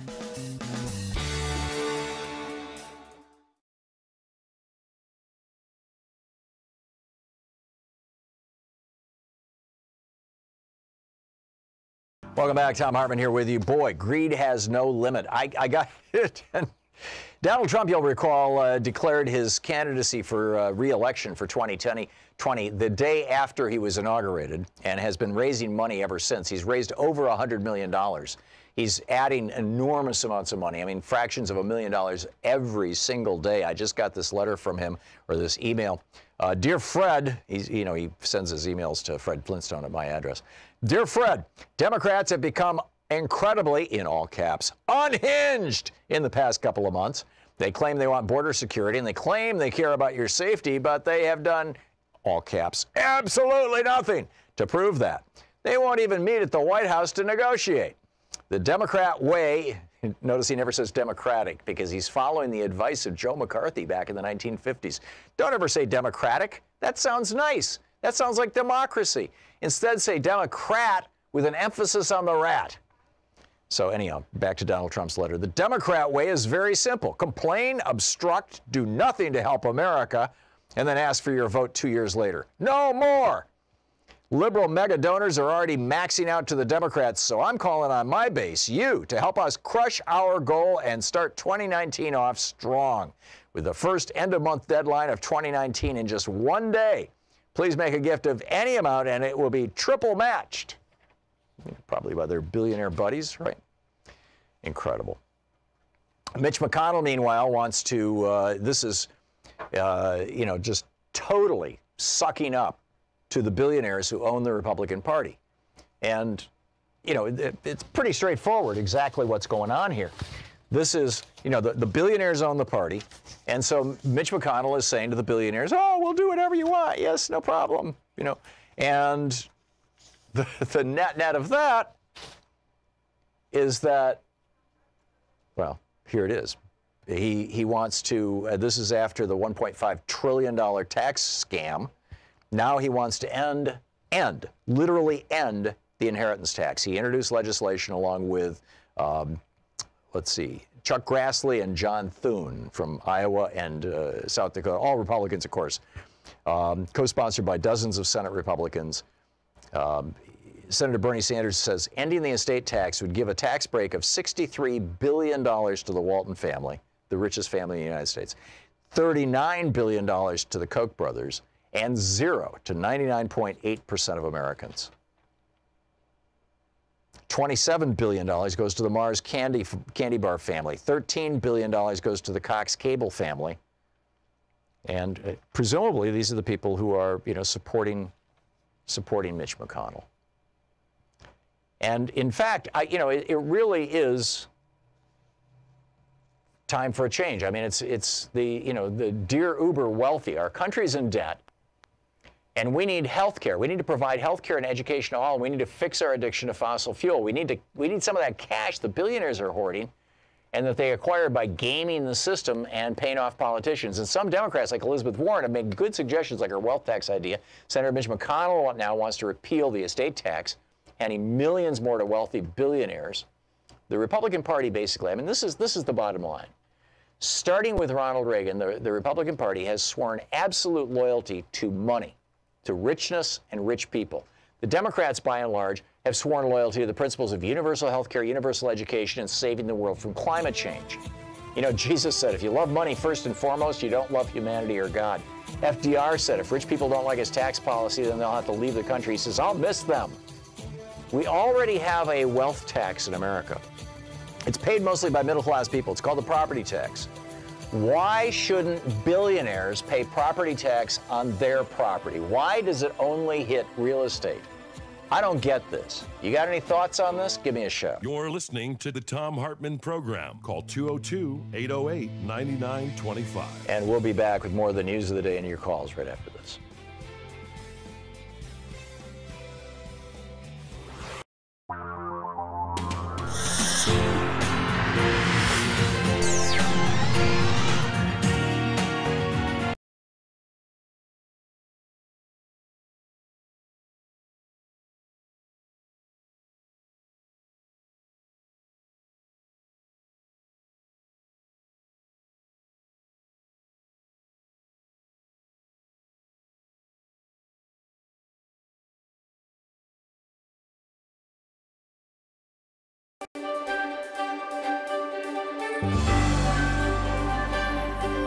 Our book club selection today is the brand new book from Dar Jamail, The End of Ice, Bearing Witness and Finding Meaning in the Path of Climate Disruption.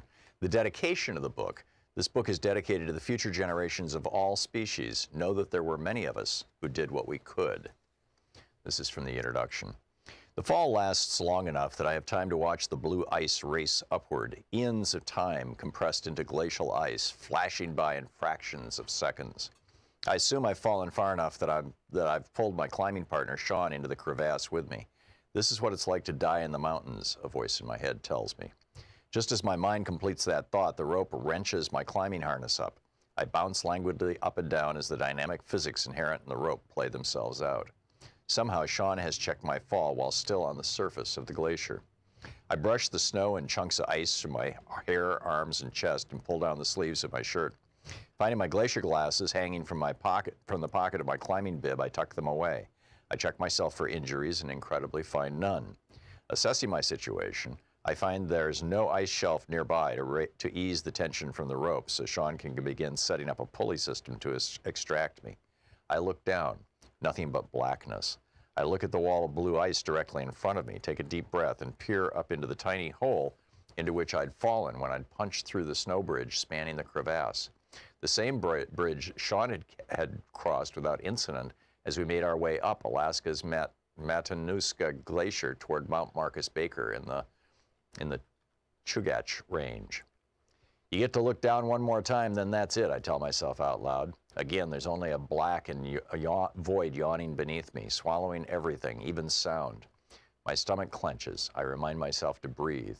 Sean, are you okay? I yell as I clamp my mechanical ascenders to the rope in preparation to climb up. Yeah, I'm all right, but I'm right on the edge, he calls back. I can't set an anchor to get out of the system, so don't ascend. We're going to have to wait for the other guys to catch up. Time passes. The onset of hyperthermia means I can't control my body from periodically shaking. To ignore my fear of dying, I gaze meditatively at the ice a few feet in front of me as I dangle. The miniature air pockets found in the whiter ice near the top of the glacier have long since been compressed, producing the mesmerizing beauty of centuries-old turquoise ice. Slightly deeper into the crevasse is ice that has been there since long before the Neanderthals. I hang suspended in silence, mindful not to move out of fear of dislodging Sean. Giving my full attention to the ice immediately within my vision, I focus on how the gently refracting light from above seems to penetrate and reflect off the perfectly smooth wall. Staring into it, the blue seems infinite. Despite the danger of my situation, the glacier's beauty calms me. Delicate snowflakes and their infinite possibilities of form land on mountainous terrain. Under its own weight, the snow is compressed into glaciers that scour and shape the face of the earth. Countless millions of tons of weight, aided by the force of gravity, push and pull these frozen rivers downhill, carving out cirques and troughs from uplifted geologic plates and sculpting the majestic heights of mountains that I have been drawn to since I was young. Eventually, our other two teammates arrive and work to extract Sean from his perch just 6 inches from the edge of the crevasse. All three of them set up a three-way pulley system. Laboriously, my teammates begin to haul me up, inches at a time, out of what nearly became my tomb. I continue to focus on the delicately shifting blades of blue in the ice as I draw closer to the surface, mesmerized by its raw beauty. My teammates pull me up to the lip of the crevasse. I repeatedly plunge the pick of my ice axe into the snow and haul myself out, never before as grateful for being on top of a glacier. I stand and gaze up at the mountain to the west, behind which the sun has just set. Snow plumes stream off one of its ridges, turned into ruddy red ribbons by the setting snow. Snowflakes flicker as they float into space. As relief floods my shivering body, I roar in gratitude and relief. Utterly overwhelmed by being alive and surrounded by the beauty of the mountain world, I hug each of my three climbing partners. Now safe, it sinks in how close to death I've been. That was Earth Day 2003. In hindsight, I believe the emotion I felt then stemmed in part from something else, a deeper consciousness that the ice that I had seen, which had existed for eons, was vanishing. 7 years of climbing in Alaska had provided me with a front row seat from where I could witness the dramatic impact of human-caused climate disruption. Each year we found the toe of the glacier had shriveled further. Each year for the annual early ice season festival on this glacier, we found ourselves hiking further up the crusty frozen mud left behind by rapidly retreating terminus. Each year the parking lot was moved closer to the glacier, only to be left further away as the ice withdrew. Even sections of Denali, which stands over 20,000 feet tall and is roughly 250 miles from the Arctic Circle, had undergone startling changes. The ice of its glaciers was disappearing quickly. Our planet is rapidly changing, and what we are witnessing is unlike anything that has occurred in nature or even geologic history. The heat-trapping nature of carbon dioxide and methane, both greenhouse gases, has been scientific fact for decades, and according to NASA, there is no question that increased levels of greenhouse gases must cause the Earth to warm in response. Evidence shows the greenhouse gas emissions are causing the Earth to warm 10 times faster than it should. And the ramifications of this are being felt quite literally throughout the entire biosphere. And then, he goes on, oceans are warming, etc. The End of Ice by Dar Jamail.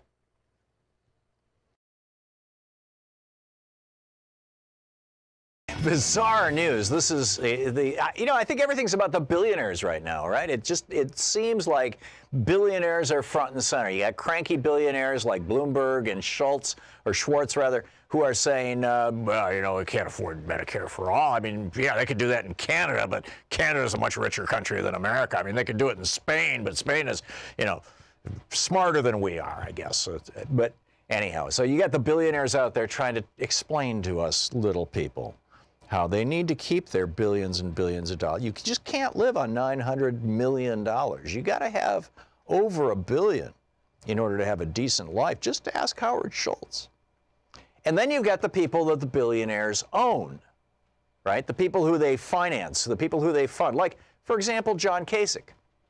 John Kasich, there was a flight from L.A., excuse me, it wasn't L.A., it was New York to San Francisco on Alaska Airlines. And John Kasich was sitting in first class.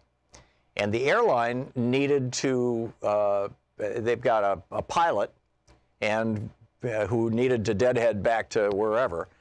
And I'm not sure why the pilot had to sit in first class. Maybe it was a sleep issue. Maybe he was expected to take a nap or something, but, whatever. I mean, this is Alaska Airlines policies. But they came to Kasich, and it may well be that Kasich had a ticket that was just an upgrade or something like that. In fact, it's highly likely that he's got a zillion, like me. I mean, I sit in first class a lot, and it's almost always because I just got upgraded, because I've got all these miles on the airlines that I fly. And so, he probably got bumped up to first. But once he was there, he was refusing to leave. And they said, our pilot needs to sit here. And there was this woman, Julie Klausner, who was also sitting in first class.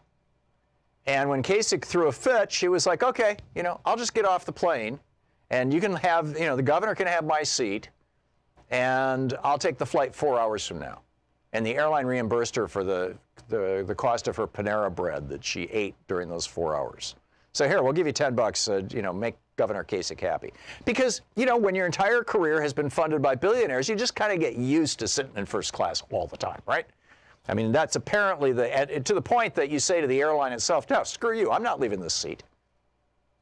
What would you have done if you had been sitting next to the seat that John Kasich was refusing to give up in first class on Alaskan Airlines? This is, by the way, I just retweeted this. If you want to see the story, you just go over to twitter.com/Thom Hartmann. Speaking of billionaires, Rutger Bregman is a Dutch historian. He lives in the Netherlands, and he's a actual historian. He wrote a book called Utopia for Realists. I believe he teaches college history. And he was at Davos, and they were having these panel discussions about how do we save the world using a little bit of our money. Philanthropy, yes.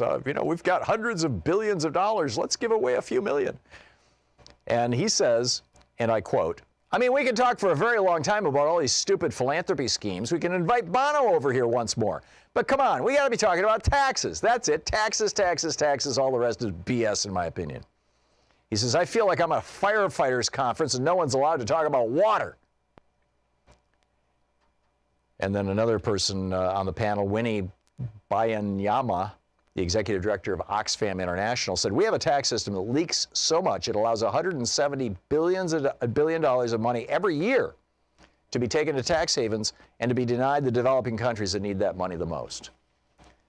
you know, the debate, I think, at a certain level, if you want to call it a debate, is should we be taking care of ourselves through government? Isn't that why we create government? Governments are instituted among men and women to, you know, to advance the public good, right? To provide for the general welfare. Isn't that a function of government? Or should that just be the function of wealthy billionaires? It's bizarre. Dion in Carl Junction, Missouri. Hey, Dion, what's on your mind? Hi, Tom. This question of billionaires, it really does seem like it's kind of it's catching on. People seem to be really concerned about it. What I'm curious about is how we actually make a change. And I know during the 2016 campaign, I heard a lot about and actually participated in organizations that were trying to get money out of politics.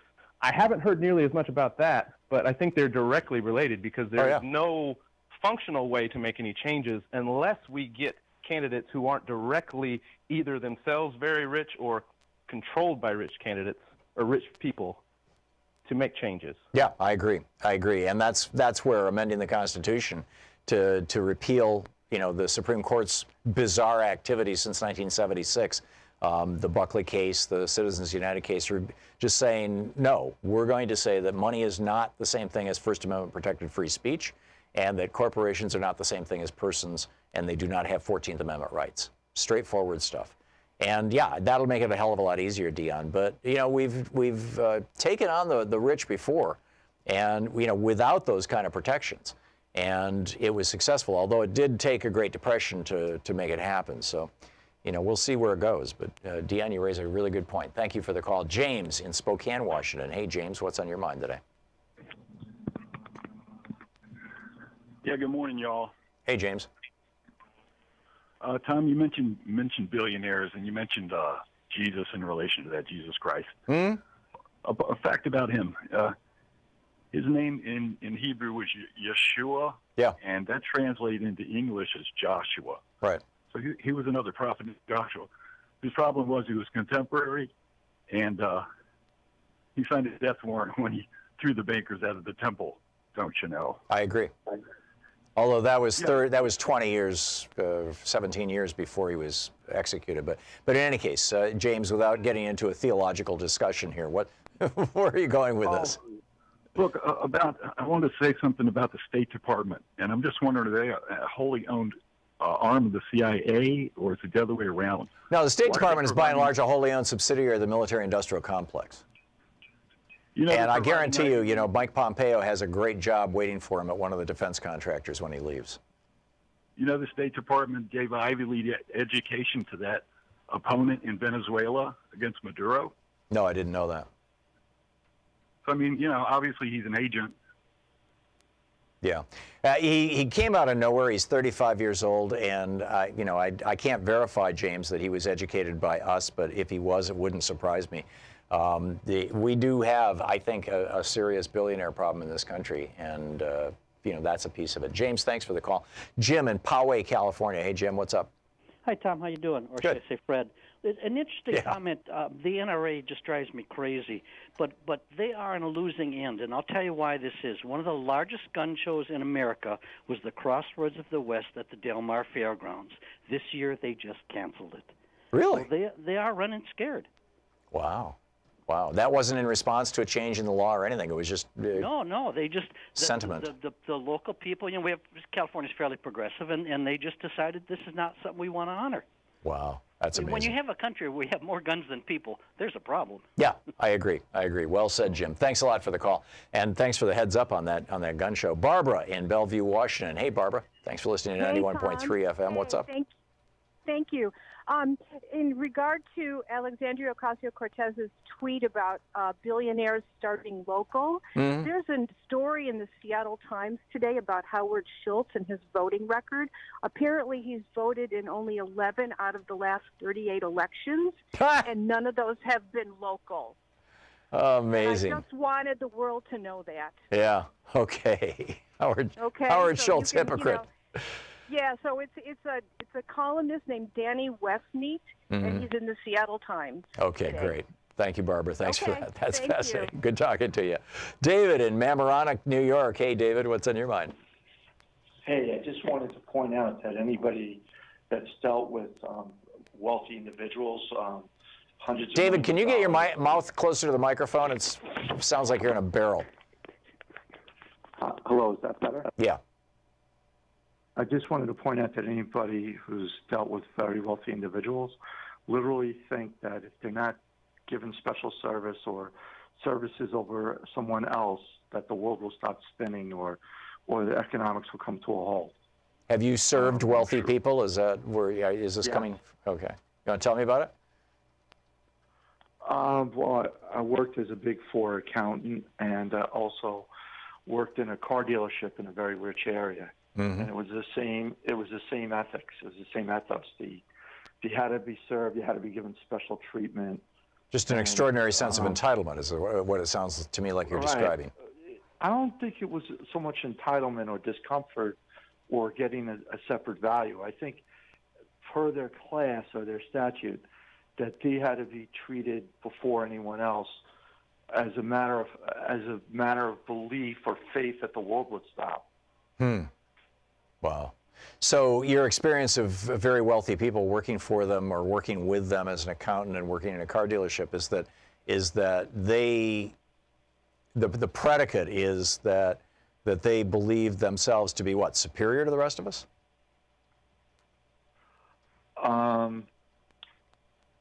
I don't think it's a matter of them being superior because they would often say that they might not be smart, but they would hire smart people. Yeah. I think they just really felt that they needed to be serviced before everyone else as a matter of, as a station in the world. Yeah, I get it. I get it. David, I got to run, but thank you. Thanks for sharing your story with us. Fascinating. We'll be back. We're going to check in with Talk Media News, and then we'll be back with more of your calls and the thoughts and the news of the day in the next hour. It's 45 minutes past the hour. You're listening to Thom Hartmann. Visit thomhartmann.com for audio and video archives. And in 4 minutes, we're going to check in with Talk Media News and find out what's going on in the world. We'll be back. Stick around.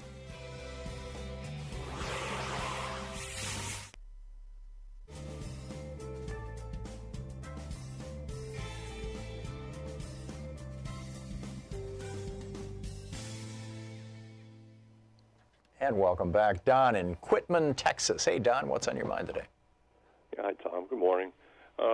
Just like to make a comment about billionaires, please. Mm-hmm.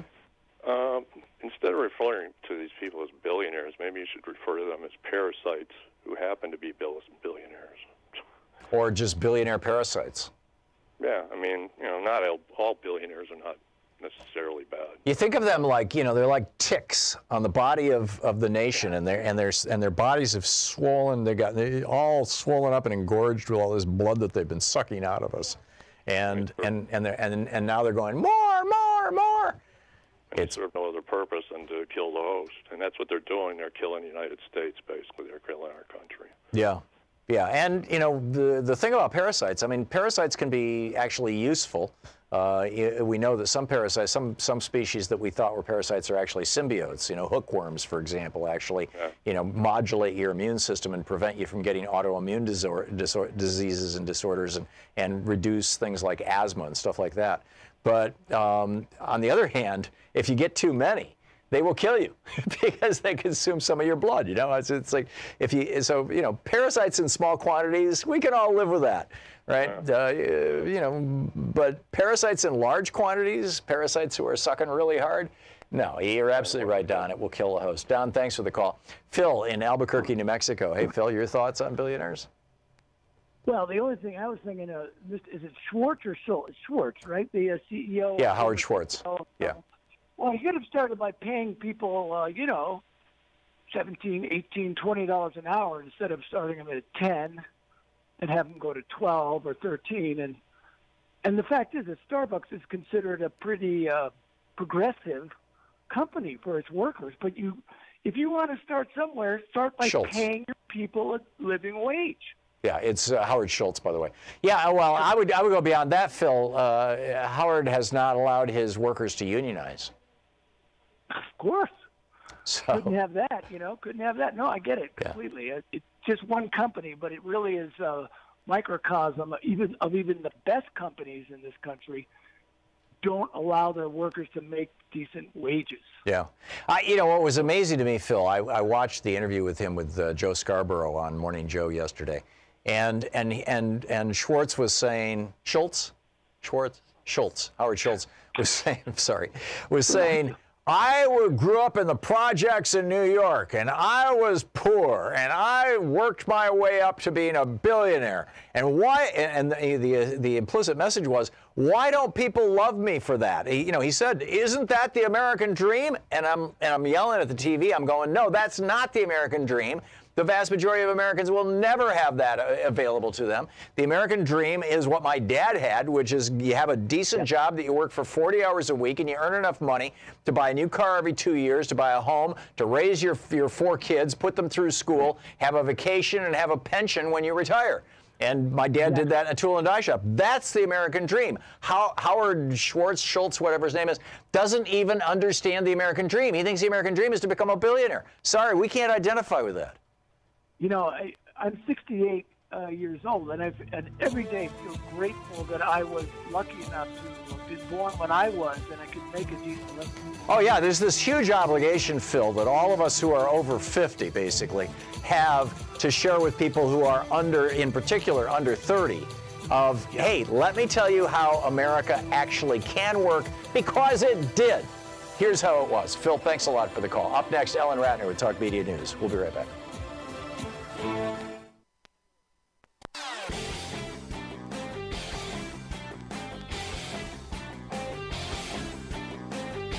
Those folks who support our program, who help essentially sponsor us on YouTube and on Patreon, have access to content, special content that is generally not available on YouTube or anyplace else.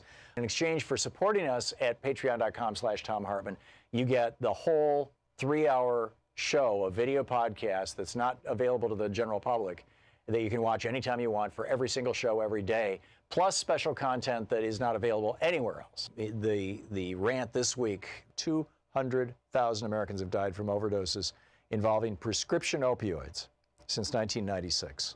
So the question, what do we do with a company and the individuals who own that company and run that company that has been directly or indirectly responsible for the deaths of over 100,000 Americans? What do we do? We've got a serious problem with an out-of-control pharmaceutical industry in the United States, and we need and product liability in general. We need to do something about it. Want to connect with the show on?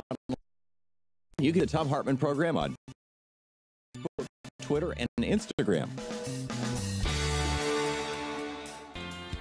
Let's check in with Talk Media News and find out what's going on in the world today. This report brought to you by goatsfortheoldgoat.com and Loving What You Do, a new book by Ellen Ratner. Speaking of Ellen Ratner, she is on the line. Hey, Ellen, what's happening in the world? Hi, I just want to say that not only is Schultz a billionaire, but Bloomberg, who is running as a Democrat, is many times a billionaire, at least $40 billion.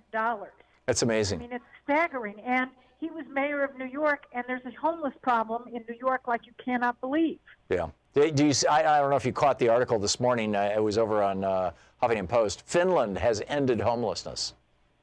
Wow. And the way they did is very straightforward. They simply said, if you're homeless, we're going to give you a house. We're going to give you a home, and you own it for the rest of your life. We can afford to do that. Yeah. Well, any country could afford to do that. We have more empty housing stock in the United States right now than we have homeless people. It's crazy, and I commute part-time to L.A., and it has the largest homeless problem in the world. Yeah, it's amazing. Anyhow, what's up in the world? Okay, so the FBI has found no real reason why that guy killed everybody in Las Vegas. 58 people were killed, 800 people were injured. Steve Paddock was his name, but they say that he was perhaps mentally ill, wanted to die by suicide, wanted to take some people out as he was doing it, but they could find no actual motive for it. Did they point out that he had all kinds of books by certain right-wing hosts who appear on a certain right-wing network? Yeah, in his library? What can I say? Yeah. All right. So there is a bipartisan meeting. It is going on as we speak, as I think, And this has to do with the border shutdown. It is bipartisan. It is bicameral, which means both houses of Congress, and we don't know what it's going to come up with. Now, President Trump has also called on what he calls the interim president of Venezuela, and they decided that they're going to have regular communication, whatever that means. Somebody called earlier today and said that they had read that this guy, do you recall his name? I do. Yeah. I can't pronounce it. Anyhow, you know, somebody or other. yeah, that this guy in Venezuela was this 35-year-old who's claiming that he's president. That Trump is saying, yeah, we're going to consider him the president, even though he lost the election. That he was he was educated by the U.S. State Department. They paid for his college. Well, you know, remember that place in the Carolinas, the School of the Americas? Oh, in Georgia, yeah. Quote unquote, educate people. Oh, was it in Georgia? Yeah. Okay. Yeah. Wherever. All right. So the White House put out that the former DHS agent is now an expert on child trafficking, and that he said the reason we need a wall is because of sex slaves. Well, you know, they went after a Florida professor who was taking children from Mexico, and then he went to Thailand, and they put him in jail. So why aren't we going after the perpetrators? Why are we putting up a wall for the people? Right. Yeah. No, they're grasping at straws, Ellen. You know, this is be afraid, you know, and don't pay attention to us looting the federal treasury on behalf of the billionaires. Okay. Now, Jan Suskowski has been very, very busy. She is the representative from Illinois, one of them, and she is actually put forth two bills today. One is no first use of nuclear weapons. That we would commit to not being the first use of them. And then there is something about horses and not slaughtering them. But she was very, very active today. This is legislation to restrain a stubby-fingered Donald, right? Right. Exactly. President Spanky. Okay. Right. Okay. Now, also, it's interesting. Donald Trump lashed out at his intelligence people because the intelligence people said, hey, Iran has been going along with the rules, and Syria is not. And basically, I'm sorry, North Korea, not Syria. North Korea is not. And so that's what he's been saying. And now he went after his intelligence people and said they need to go back to school. Give me a break. Yeah. I don't understand how you can. Naive and passive. I'm sorry? He called them naive and passive. Yeah, I read the tweet, and I don't understand how a president can take on his own intelligence people and then expect that he's going to get good intelligence. And I also don't understand why, if you've got the nation's 17 intelligence agencies at your fingertips, why you have to go to Fox and Friends to get your information on international affairs. Go to a third-rate TV show, really? Well, the other thing is, it's very interesting. He has a briefing every day, an intelligence briefing. Well, you know, every night a president is given a briefing book put together by the intelligence agencies. However, in terms of this briefing book, we don't even know that President Trump reads it. Right. I think he's said before he doesn't read things. In fact, they talked about how they needed to have charts and pictures and diagrams and cartoon characters in order to inform him. Can you imagine? I mean, and to call your intelligence people passive and naive and say they should go back to school, I mean, I'm just like astounded. Yeah. Well, he's got a version of reality that does not comport with actual reality, and he's trying to sell that. And you know, can you imagine if Barack Obama had done any of these things? No, I can't. I can't. The press would be over Obama, and of course, 2 days ago, Sarah Huckabee Sanders actually held a briefing, but it was less than 20 minutes long. Yeah, and we haven't had a press conference in what, over a month? For sure. I mean, he says he talks to the press all the time. Give me a break. Yeah, there you go. Ellen Ratner with Talk Media News. Thank you, Ellen. Thank you. Great talking with you. We'll be back. We're going to continue this conversation about what do we do in a country where a very small slice of our electorate has basically taken over. You're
So would you like to watch the Thom Hartmann program? All 3 hours of our program, anytime you'd like?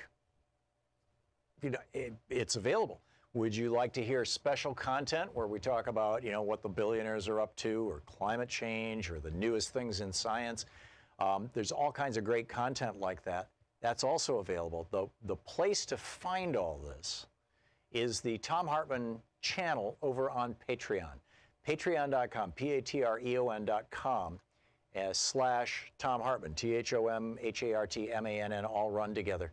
Patreon.com/Thom Hartmann. And there, when you become a supporter of the program through Patreon, you have access to the full 3-hour show every day, anytime you want, any place you want, and special content that we put up every single week that is unique specifically to our Patreon page. So check it out.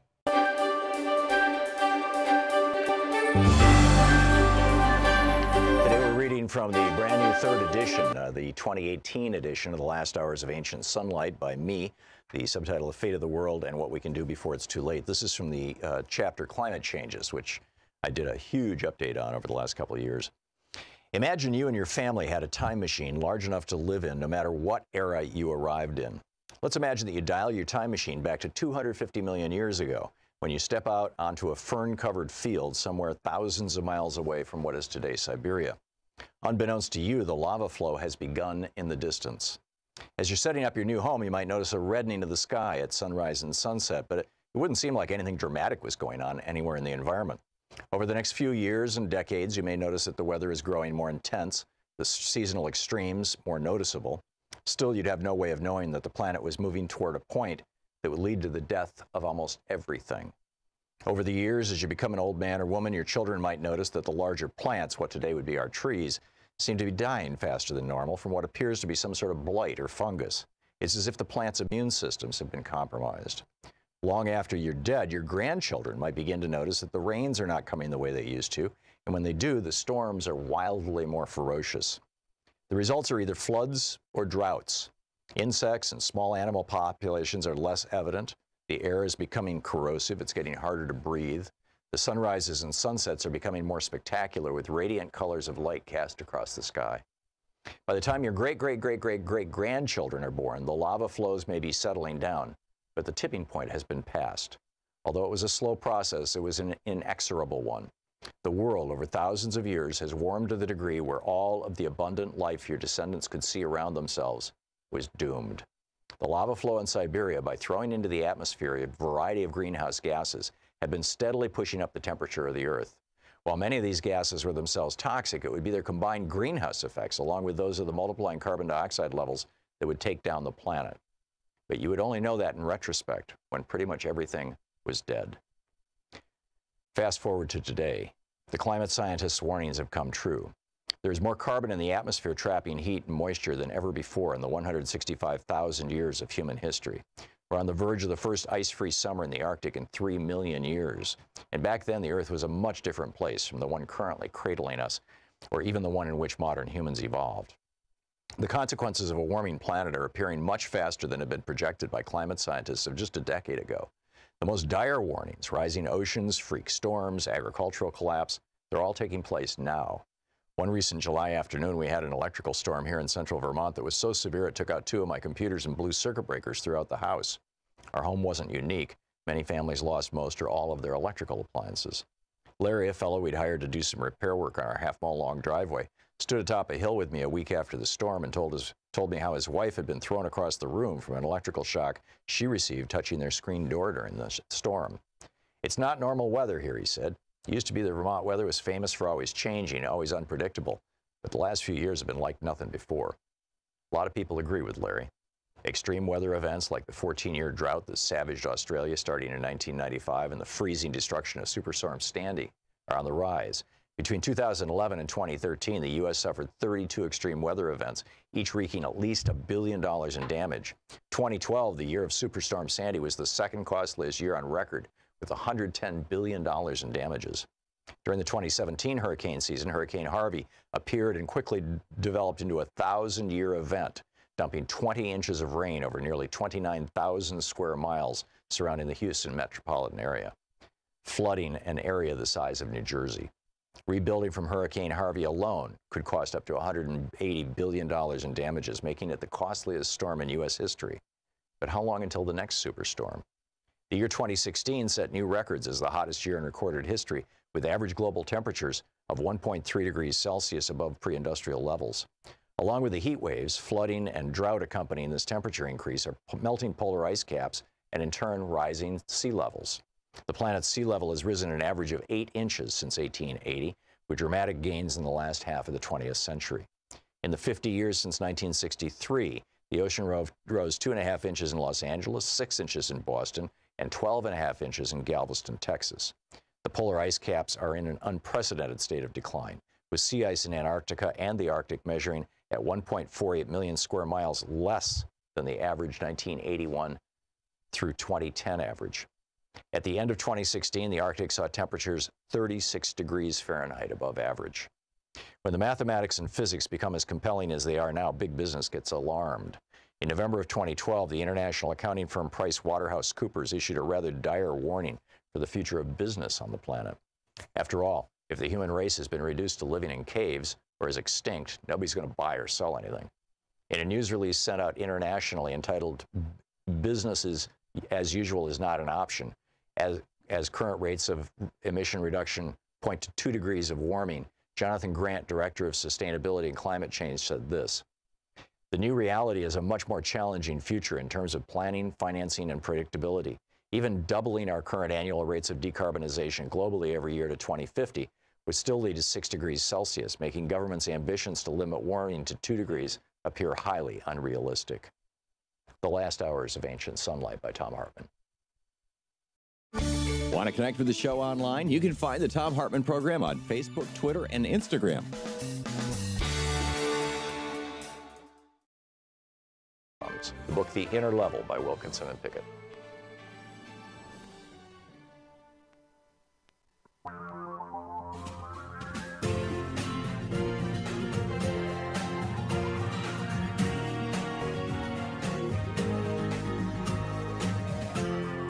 This is the Thom Hartmann Program. Welcome back. Thom Hartmann here with you. We've got a money problem in this country. I mean, this is just what it boils down to. You've got, a couple of dozen billionaires who own more wealth than all the rest of us, right? Than the majority, than half the country. And I pay a wealth tax. I actually, I own a house here in Portland. And every year I have to write a check for, I don't know, $6,000-8,000, whatever it is. Louise does it. I don't frankly remember the amount. But every year we have to write a check to the city and the county and pay property tax.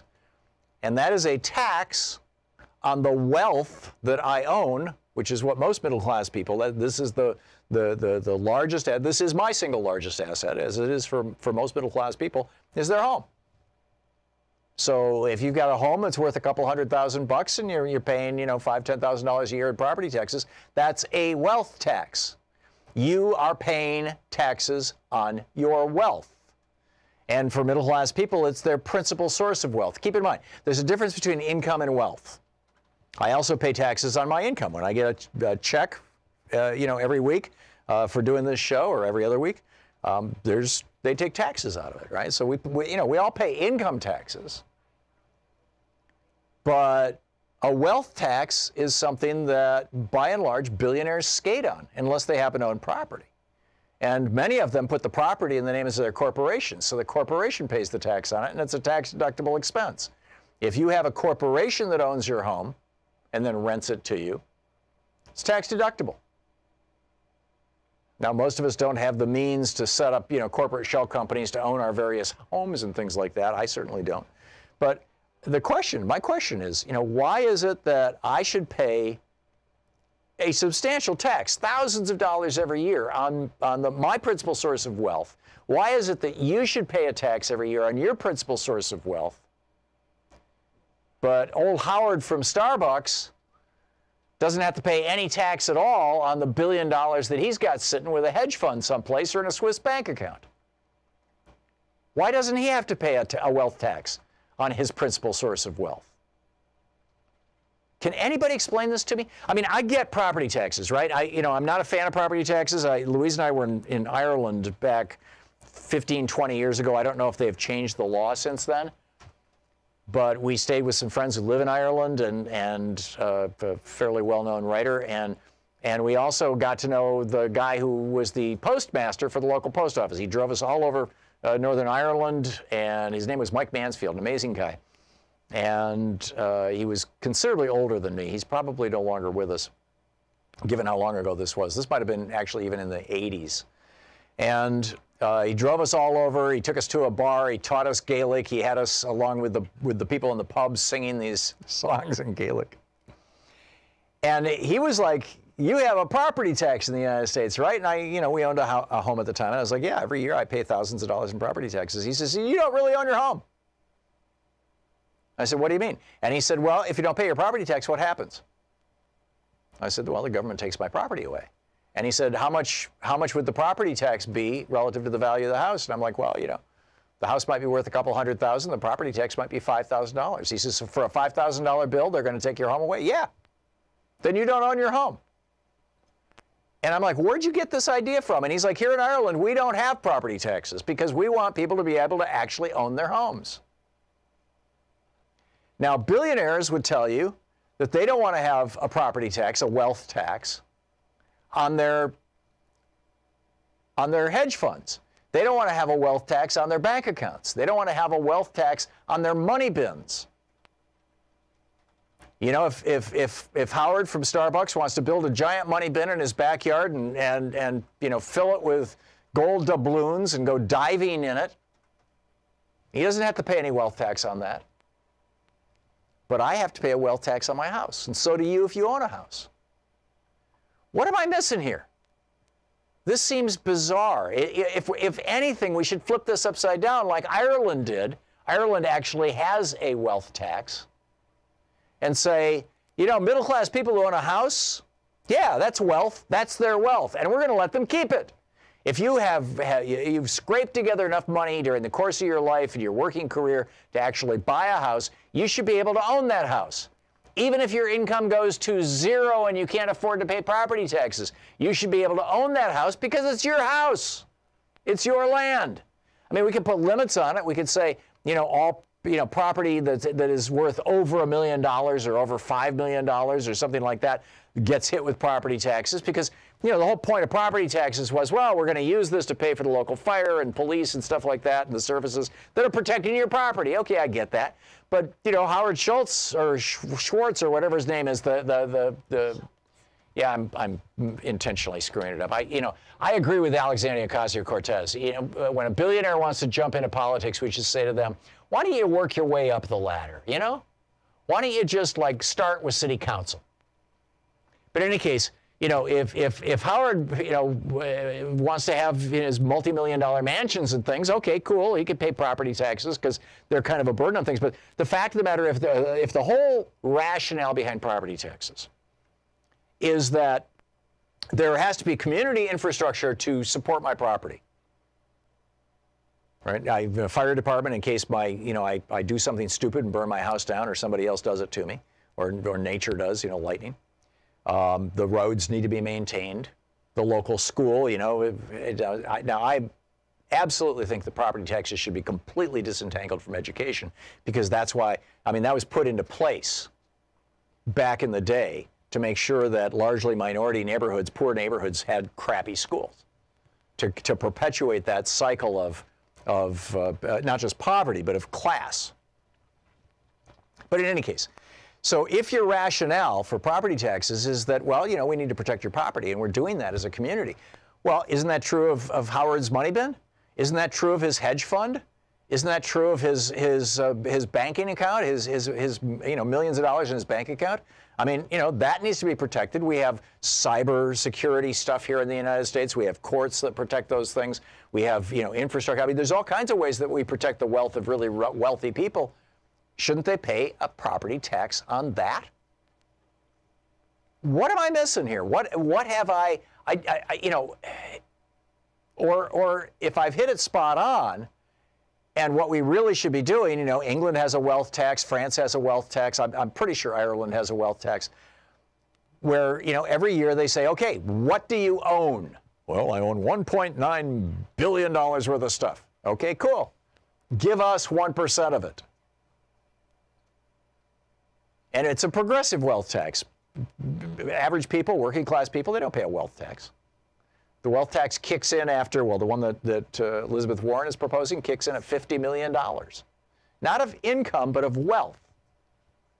And you don't pay any tax until your 50 millionth and first dollar, and then you pay of wealth, and then you pay a tax on that. So, you know, if Howard only keeps $50 million in his money bin when he goes diving in his Krugerrands every morning, cool. If there's only $50 million in there under Elizabeth Warren's plan, he doesn't have to pay any wealth tax on that money bin filled with gold coins that he takes his bath in every morning. But if he wants to have $51 million worth of gold coins in there, he's going to have to pay, you know, 1 or 2% of that extra $1 million every year to help support this country, to help make America function, to create an egalitarian and healthy society. You know what's particularly bizarre? We justify the property tax by saying, well, you got to have a fire department in case your house catches on fire. Isn't your body more important and valuable than your house? Shouldn't we be all kicking into a wealth tax, or not we all, but shouldn't the people in this country who are in the top, you know, 1%, 2%, shouldn't they be kicking into a wealth tax that could provide health care for everybody in America, so everybody can say, you know, if my body catches on fire, I mean, metaphorically, right, you know, cancer or something like that, a disease, you know, that there's somebody to put the fire out, and it's paid for with tax dollars. This is so straightforward. But Mitch McConnell says not only, oh, you can't have that, you know, my wife, Elaine Chao, she's a multi-hundred-millionaire, you know, from her family, and I've made all this money with, well, God only knows how Mitch McConnell has made all his money. He's been in politics his whole life, but he's worth millions. And he's saying, but, you know, what we need to do, old Mitch McTurtle, we need to get rid of the estate tax. That tax on very wealthy families, people who are passing along to somebody else an estate that's worth more than $22 million. That's where it's at right now. And it's a progressive tax, by the way. But you can give somebody $22 million and no tax at all. Pass it along to your heirs. It is not a death tax. It's not a tax on death. It's a tax on somebody who didn't work for something, getting it. It's an income tax, functionally. And it kicks in at $22 million. And Mitch McConnell's going, we need to get rid of this. He wants to give a tax break to the Walton family, the owners of Walmart, of $63 billion. That's how much the estate tax is going to cost them when they all die. He wants to give a wealth tax, a tax cut to the Koch brothers of $39 billion. Now, the Mars Candy family, $27 billion. The Cox Cable family, $13 billion. How much of a tax cut for 99.8% of Americans? All of us except the top 2%. How much of a tax cut does Mitch want to give us? Zero. Well, that wouldn't be prudent. We just have to support the very, very rich because they support the Republican Party, don't you know? So you and I get to pay a wealth tax on our homes. And if you're renting, frankly, you're paying a wealth tax because that house that you're renting, whoever you're renting it from is having to pay property taxes on it. Again, I'm thinking maybe we should just end property taxes, or we should means test them. Property taxes don't kick in until the property is worth over $1 million. I mean, you know, governments, particularly city governments, would have to reorganize how they do things, but they could reorganize it by saying, okay, we're going to do it with a wealth tax. I mean, there's lots and lots of options. We can think about this. We're smart. We can figure this stuff out. We're America. We can look at what Ireland did and say, hey, there's a lesson there for us. What do you think? Or am I completely out in space here? I am so grateful to Elizabeth Warren and Alexandria Ocasio-Cortez for bringing these topics into the dialogue, for shifting the Overton window, for making it acceptable for Democrats to talk about taxing rich people. Finally. Again. We'll be back. This is the Thom Hartmann Program. We'll pick up your calls after the break, and we might even hear from Franklin Roosevelt. Who knows? Stick around.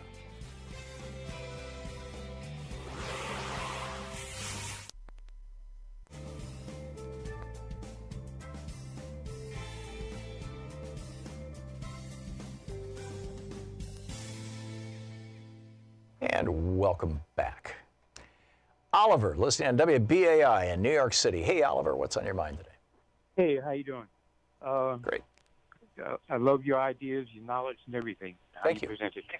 I'd like to give you commentary. I'm not an academic, but I'm a very keen observer of human activity, and I do a lot of research in collecting the information for many years, right?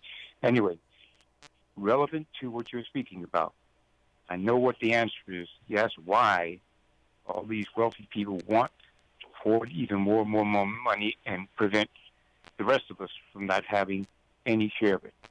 It's because many of them, not all of them, there are some wealthy people who believe that they should pay higher taxes, right? Yeah, George Soros, for example. Right. But all those who don't, it's not simple, but just simply stated, they're psychopathic. A psychopath, as I'm sure you know, doesn't care about other people. What they do to other people, it doesn't say. They have no empathy, concern, or any. Oliver, I think there's a more direct mental illness associated with this. I've been saying this for years. In fact, I've written articles about it over the years, and that is hoarding. They have these TV shows where they look in on the homes of people who are hoarders, middle-class people who are hoarders, and their living room, you can't even walk through the living room because it's newspapers stacked all the way to the ceiling and old empty tin cans and stuff like that. And every place they're hoarding things. Well, if you're born like the Koch brothers were into a family of multimillionaires, what do you hoard? You hoard money. And so I think that hoarding syndrome, and hoarding syndrome is actually in the Diagnostic and Statistical Manual of the American Psychiatric Association. It is a certifiable, identifiable mental illness. And it's a subset, by the way, of obsessive compulsive disorder. People think about what they want or what they have, and then they have this compulsion to get more of it, right? So it's OCD gone wrong.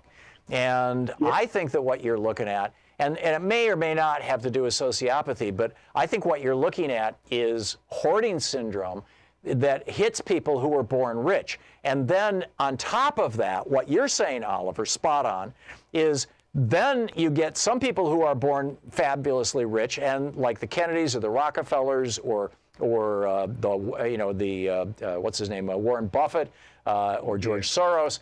They look around and they go, I got a hell of a lot of stuff here, a lot of money. I have an obligation to give some of it back, that noblesse oblige. George Soros actually funds organizations and politicians who are trying to raise the taxes on George Soros. God bless him. Right. But then you get other people, like the Koch brothers, who are like, oh, $10 billion, that's not enough. We need $20 billion. No, 20 isn't enough. Now let's get $80 billion. And there, I think, comes that element of sociopathy. I can't speak to whether the Koch brothers are sociopaths, but they certainly subscribe to a political philosophy, libertarianism, that is sociopathic. And at that point, then they have to look at their wealth and say, I'm going to keep this all for me and mine, my precious, all this money in my money bin. And at that point, you have to ask, don't you see that poverty around you? Isn't that what you're talking about, Oliver? I just want to say one last thing, make it very quick. What you were saying about hoarding, that has to do with our ancestors being hunter-gatherers. And a lot of that still stays in a lot of people. It may be, but in hunting-gathering societies, typically the way that you gain status is by giving things away rather than hoarding them. That's what the whole idea of a potlatch was. You get high status by giving away virtually everything you own. So, it might be an impulse gone wrong, but something to consider. Oliver, thanks for the call. Very thoughtful. I appreciate it. And thanks for listening to us on WBAI. We'll be right back. It's 22 and a half minutes past the hour. Those folks who support our program, who help essentially sponsor us on YouTube and on Patreon, have access to content, special content that is generally not available on YouTube or anyplace else. In exchange for supporting us at patreon.com/Thom Hartmann, you get the whole 3-hour show, a video podcast that's not available to the general public, that you can watch anytime you want for every single show every day, plus special content that is not available anywhere else. The rant this week, 400,000 Americans have died from overdoses involving prescription opioids since 1996. So the question, what do we do with a company and the individuals who own that company and run that company that has been directly or indirectly responsible for the deaths of over 100,000 Americans? What do we do? We've got a serious problem with an out-of-control pharmaceutical industry in the United States, and we need and product liability in general. We need to do something about it. Want to connect with the show online? You can find the Thom Hartmann Program on Facebook, Twitter, and Instagram.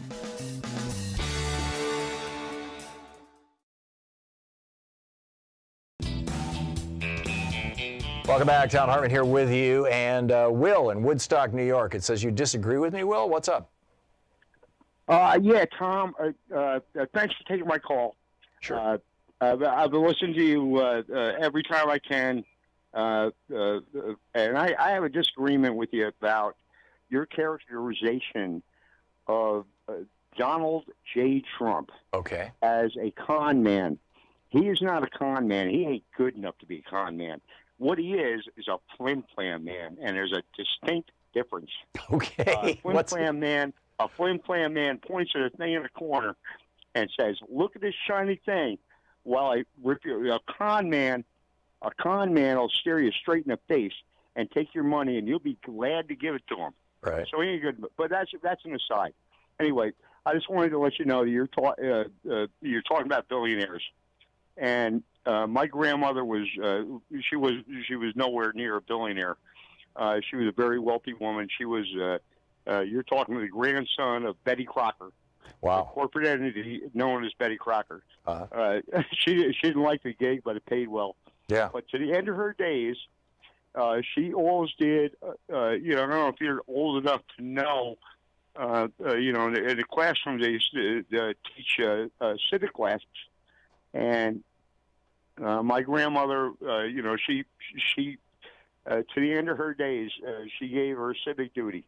And if these billionaires could just, if they could just, just a little bit, they have playground here and there, anything. Yeah.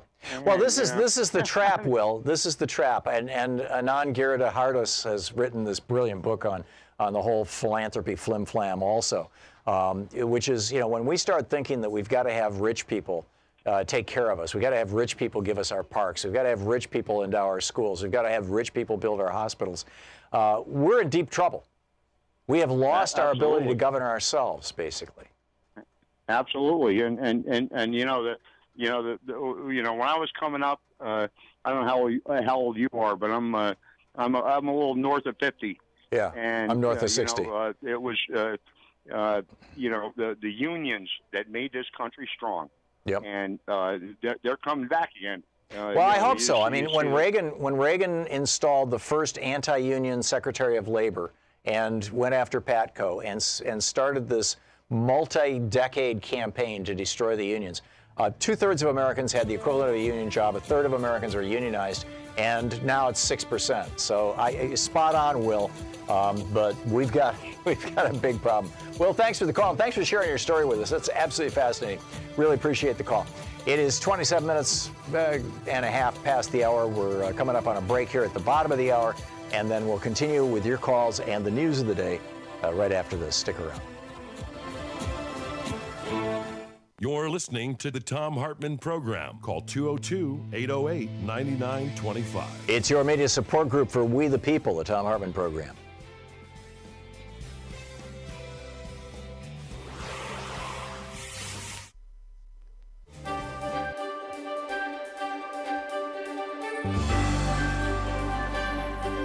Our book today for the Thom Hartmann Book Club is Notes on a Nervous Planet by Matt Haig.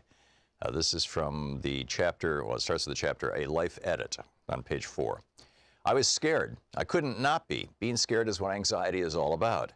The bouts are coming closer and closer. I was worried where I was heading. It seemed there was no upper limit to despair. I tried to distract myself out of it. However, I knew from past experience alcohol was off limits, so I did the thing that had helped before to climb out of a hole, the thing I forget to do in my day-to-day life. I was careful about what I ate. I did yoga. I tried to meditate. I lay on the floor and placed my hand on my stomach and inhaled deeply, in, out, and noticed the stuttery rhythm of my breath. But everything was difficult. Even choosing what to wear in the morning made me cry. It didn't matter that I had felt like this before. A sore throat doesn't become less sore simply because you felt it before. I tried to read, but found it hard to concentrate. I listened to podcasts. I watched new Netflix shows. I went on social media. I tried to get on top of my work by replying to all my emails. I woke up and clasped my phone and prayed that whatever I could find there would take me out of myself. But, spoiler alert, it didn't work. I began to feel worse, and many of the distractions were doing nothing but driving me further to distraction. And T.S. Eliot's phrase from his 4 quartets, I was distracted from distraction by distraction. I would stare at an unanswered email with a feeling of dread and not be able to answer it. Then on Twitter, my go-to digital distraction of choice, I noticed my anxiety intensify. Even just passively scrolling my timeline felt like an exposure of a wound. I read news websites, another distraction, and my mind couldn't take it. The knowledge of so much suffering in the world didn't help put my pain in perspective. It just made me feel powerless and pathetic that my invisible woes were so paralyzing that when there were so many visible woes in the world. My despair intensified. So I decided to do something. I disconnected. I chose not to look at social media for a few days. I put an auto response on my emails too. I stopped watching or reading the news. I didn't watch TV. I didn't watch any music videos. Even magazines I avoided. During my initial breakdown years before, the bright imagery of magazines always used to linger and clog my mind with feverish racing images as I tried to sleep. I left my phone downstairs when I went to bed. I tried to get outside more. My bedside table was cluttered with a chaos of wires and technology and books I wasn't really reading. So I tidied up and took them away too. In the house, I tried to lie in darkness as much as possible, the way you might deal with a migraine. I had always, since I was first suicidally ill in my 20s, understood that getting better involved a kind of life edit, a taking away. As the minimalist advocate Fumio Sasaki put it, there's a happiness in having less. In the early days of my first experience of panic, the only things I had taken away were booze and cigarettes and strong coffees. Now, though, years later, I realized that a more general overload was the problem, a life overload, and certainly a technology overload.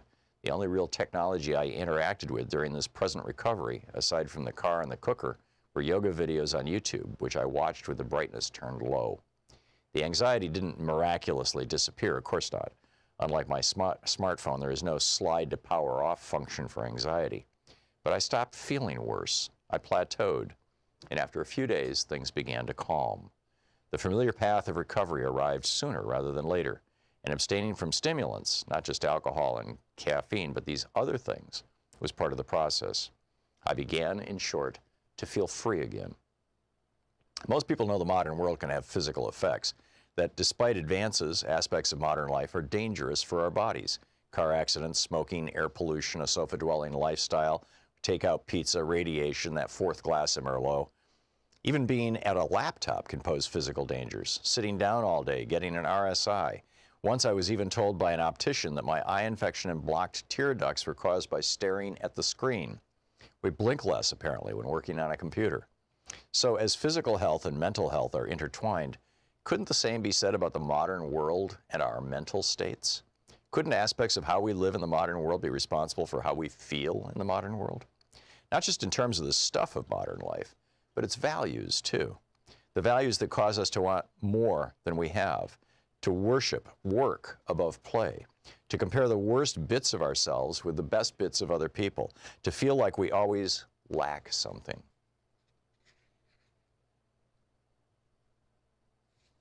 And as I grew better day by day, I began to have an idea about a book. This book right here.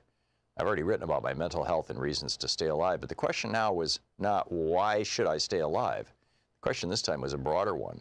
How can we live in a mad world without ourselves going mad? As I began researching, I quickly found some attention-grabbing headlines for an attention-grabbing age. Of course, news is almost always designed to stress us out. If it was designed to keep us calm, it wouldn't be news, it would be yoga or a puppy. So there's an irony about news companies reporting on anxiety while also making us feel anxious. Anyway, here are some of the headlines. Stress and social media fuel mental health crisis among girls, from The Guardian. Chronic loneliness is a modern-day epidemic, from Forbes. Facebook may make you miserable, says Facebook, Sky News. Steep rise in self-harm among teenagers from the BBC. And on it goes. The book Notes on a Nervous Planet by Matt Haig. Want to connect with the show online? You can find the Thom Hartmann Program on Facebook, Twitter, and Instagram. By Dar Jamil.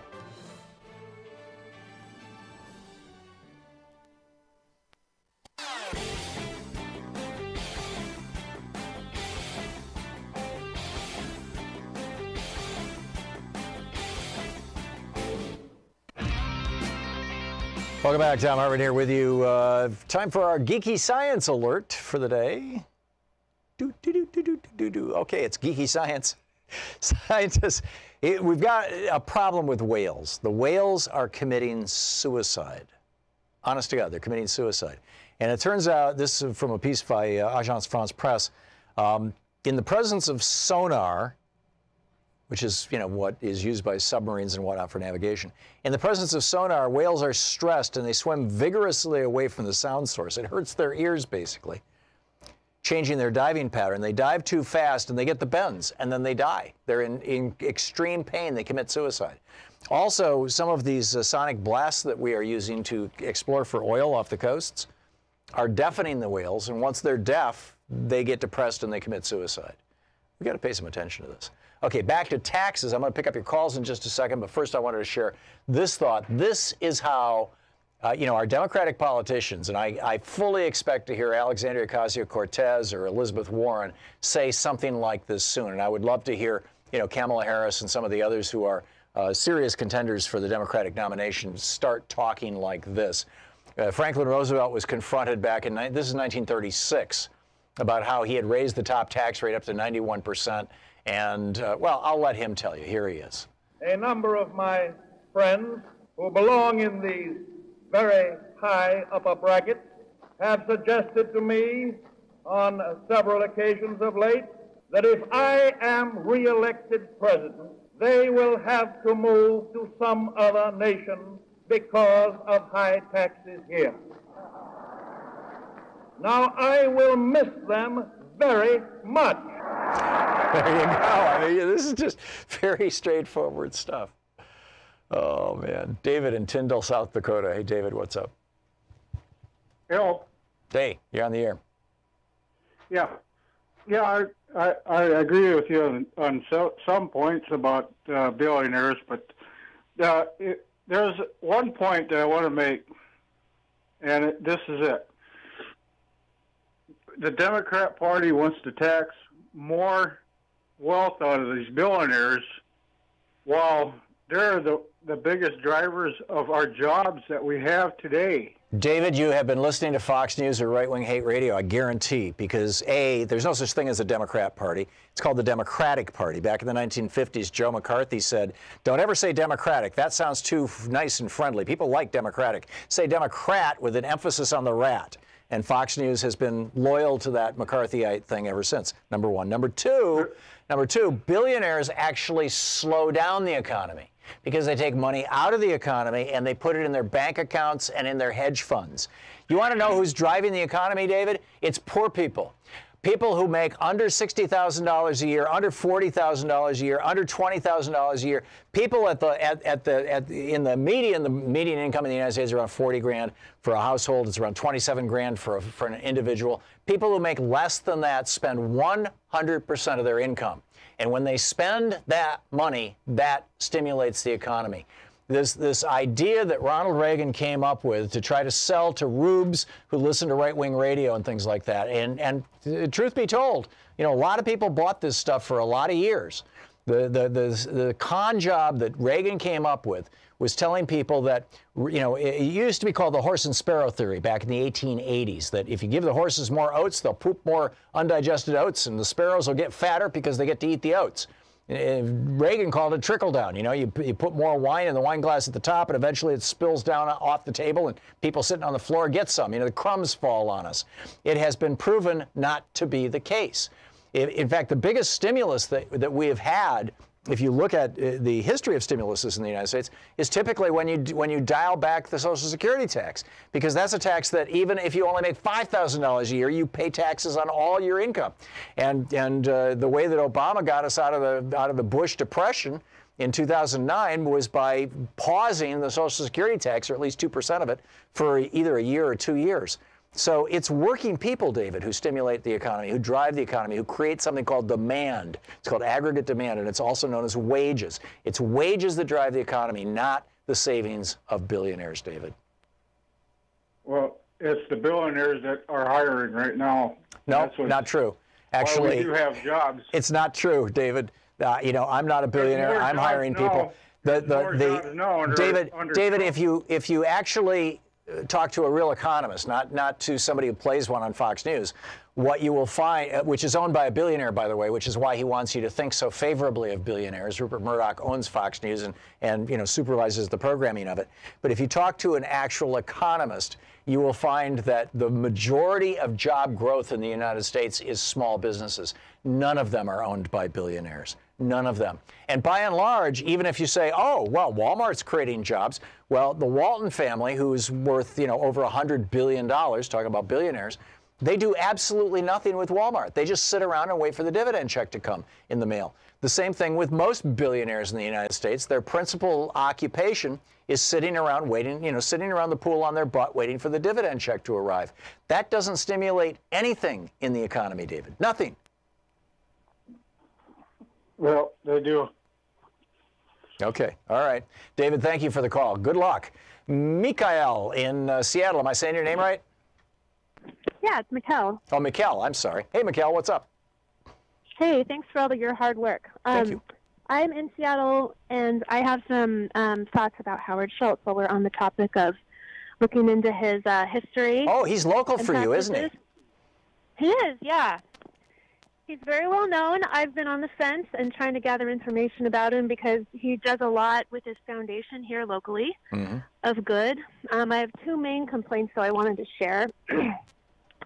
The first, there was an article this morning in the Seattle Times about his voting record. And interestingly, he has not been politically engaged as far as voting goes. He has voted in 11 of the last 38 elections. Right, he missed 27 of them. But he has poured money into politicians' pockets, hasn't he? Maybe he thinks that's the same thing as voting. Hard to say. So that's interesting. The other issue that I wanted to point out, and this is a different topic and could use a lot more exploration, but I've watched him remodel, or I've watched Starbucks do several remodels locally, and I feel like there's a lot of greenwashing involved generally in the company. They're somewhat viewed as progressive, but as you pointed out earlier, they've not allowed unionization of their employees. My complaint when I observed the remodeling is that they have taken recycling centers out as part of their remodel. And I know there are lots of issues with recycling currently, but it just seems like a huge step backwards, and the employees are frank. We don't recycle at this location anymore. Wow. Here's what gets me, Mikkel. I'm sorry, say your name again? It's Mikkel. Mikkel, I'm sorry. Mikkel, here's what gets me about Starbucks. Starbucks is based on and is pursuing a predatory business model. Basically, what Starbucks has successfully done is put out of business thousands of small coffee shops all across the country. Now, you could say that they invented or they created a market, and to that, tip of the hat and all that kind of thing. But because of the way that the monopoly laws have the enforcement of the monopoly laws changed in 1982, and Reagan decided that he wasn't going to enforce monopoly laws anymore, or anti-monopoly laws. Because of that, these big companies like McDonald's and Burger King and Starbucks and fill in the blanks, they have wiped out, and Walmart is the poster child for this. They have wiped out local businesses. If Walmart comes into a community, over 100 local businesses will go out of business. I don't know if Starbucks has intentionally targeted coffee shops when they're expanding. If they come to Portland and they look around and go, oh, where's the coffee shop? Oh, there's a successful one here and there's a successful one over here. We'll put our Starbucks 2 blocks away and take them down. I don't know if they pursued that strategy, But that's been the effect, the impact. This is a predatory business model, and we're congratulating Howard Schultz on being the biggest predator, on being the giant shark who ate all the smaller and medium-sized fish. And I don't think that that's praiseworthy, frankly, and I think that we need to go back to a business model that we had in the United States prior to 1982 that encouraged small local businesses. If you go back to the early 1960s, and you know, I'm the old fart here, I remember this. I was a little kid, you know, I was like 8, 10 years old, watching Route 66, Marty Milner and George Maharis, these two guys who played Biff and Ted or something like that, and they drove this car across the United States. This was before the interstate highway system. They drove this car from the East Coast to the West Coast. Their destination, I think, was Hollywood, and every week they'd be in a different small town, and they'd have their adventure in that town, you know. And it's a fascinating. You can watch them on Netflix or Amazon or whatever. I mean, you can watch it online. I watched one a little while ago just was my memory of that accurate, and it was. And they come into town, and the bank is named after the town, and the restaurant is named after the town, and the hotel, you know, everything is locally owned. And you knew where you were because every town had its own character, its own culture, its own sense. And today, you could jump out of an airplane at 60,000 feet and just land in any random part of America. And all you would see is Olive Gardens and Starbucks and Walmart, and you have no idea where the hell you are. Am I making sense? Mm-hmm. Yeah, it reminds me of Costco. It came into a town here in Washington, and suddenly everybody started buying their gas there, like major lines to save a couple cents. Yep. And there just seems to be no awareness that what it's doing to the other gas stations. Do we want a society where we only have big, you know, corporate gas stations? Yeah. Well, although that's largely what we have right now, because and back in the 60s and 70s when gas was 25 cents a gallon, what would happen is you'd have 4 gas stations on a corner. You'd have a Shell, a Standard, an Exxon, and a Gulf, you know, and they would compete with each other until 3 of them had been driven out of business. And, you know, again, that predatory business model. Now, I have to move along, but thank you for the call and for bringing up and sharing your Seattle perspective on all this with us. Reith in Mammoth Springs, Arkansas. Hey, Reith, what's on your mind today? Hey, it's actually Ruth. Ruth, I'm sorry. That's okay. No, that's okay. Hey, thanks for taking my call. I think you're fantastic. I wanted to talk about kind of how the billionaires, when I've always been kind of like lower income or middle class if compared to where I live now. But my goal was to actually, if I ever got a traffic ticket, that it wouldn't bankrupt our family or cause us to spiral downward to the degree that we would lose everything. And you look at a different legal system for, you know, I was looking at Roger Stone, and he is so, he's I can't even describe how disgusted I am, or even Donald Trump, when they have done all these completely horrific things, and yet people like me are people who, you know, get it, like I said, a traffic ticket can ruin your family. And so you have a case, and I'll give you a personal example of, I went to court to fight a traffic ticket, a minor speeding ticket, and the police officer said, told a story, and it wasn't true as to the facts of what happened.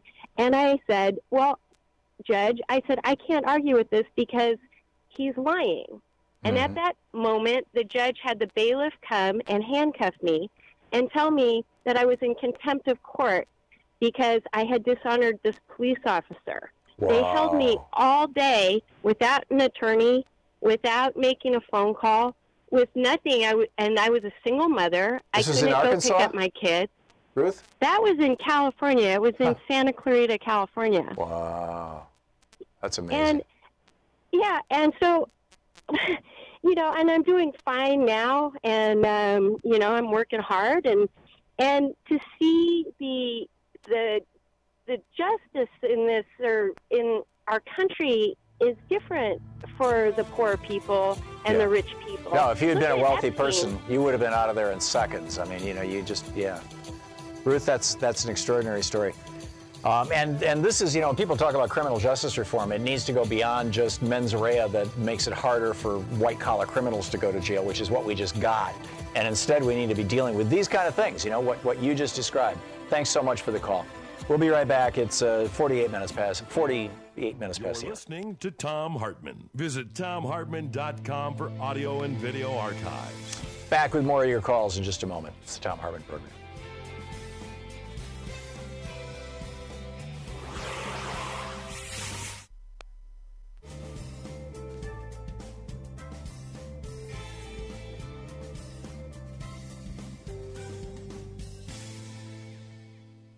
And welcome back. Dave in Federal Way, Washington. Hey, Dave, what's on your mind today? Hey, not too much, Tom. I agree with everything you're saying. You know, oligarchy, wealth, the military-industrial complex, militarism of nation-states, it's all interconnected. And, you know, I just think there might be a little bit of a deeper thing going on, you know, and I would just refer to, like, the George Price, the Price equation. You know, but the bottom line is we still need to do something, you know, to mitigate what's going on. And I think unions also are very important to this topic. Yeah. And they're like ballast. They're a regulator. They stabilize things. Yeah, and I would just add, I mean, you know, I would like people to pay attention to what Mitt Romney did, supporting Donald Trump and removing these sanctions off of one Russian, Oleg Deripaska. Right. It really doesn't make any sense. Mitt Romney was, you know, he presents himself as sort of a responsible billionaire, a civic-minded, you know, an anti-Trump. Right. But it's not true. He's just another right-wing billionaire. That's all. Well, yeah, and our political system has become a vehicle. It's become a vehicle for a plutocracy. It's become a vehicle for these people to avoid, you know, possibly white-collar crime and a myriad of other things. To avoid virtually all forms of responsibility. Amen. Yeah. Yeah, and the Republican Party, how it is right now, its current iteration, is really dangerous for the world, I believe. And, I mean, you know, you can see it. Like, even in Venezuela is connected. The military in Venezuela is the one that's really calling the shots. You're not going to hear that very often in the corporate media because many of our allies are this way. And I dare say America is close to being this way as well. You know, this is what Jimmy Carter said on this show 4 years ago. He said America is no longer a democracy; it's an oligarchy. I think he was absolutely right. Yeah. We are an oligarchy. Yep, spot on. Dave, thanks for the call. Sam in Ouray, Colorado. Am I saying it right, Sam? Pretty close. It's Ouray. Ouray. Okay, what's up? Yeah, it's named after an old Ute chief named Ouray, and we're about 8,000 feet, beautiful snow. But I'm one of those long time listener, first time caller, and I just love your show, and I love the topic today about the billionaires. And my concern, based on what you were asking earlier, is, you know, what can we do? And I've seen in the last 40 years, my first president to vote for was McGovern, so while I was at boot camp down at Fort Polk. But I've watched the conservatives just grab a hold of the messaging, and the progressives are so poor at it. Where is we need a George Lakoff to be our... I think you've got that in Alexandria Ocasio-Cortez and Elizabeth Warren. I mean, they're just kicking ass with this stuff. It's getting there, but like, for instance, I wrote Tom Perez yesterday because, you know, you get these surveys in, and they'll say, rate what is the most important. And we all know the economy. But instead of using the word economy, why not income inequality? Yeah, or the ability to raise your family, you know. It's, are you afraid of a medical expense or getting a traffic ticket in the case of the person who called earlier? Sam, spot on. Messaging does need to improve. I agree. Thank you for the call. We'll be right back.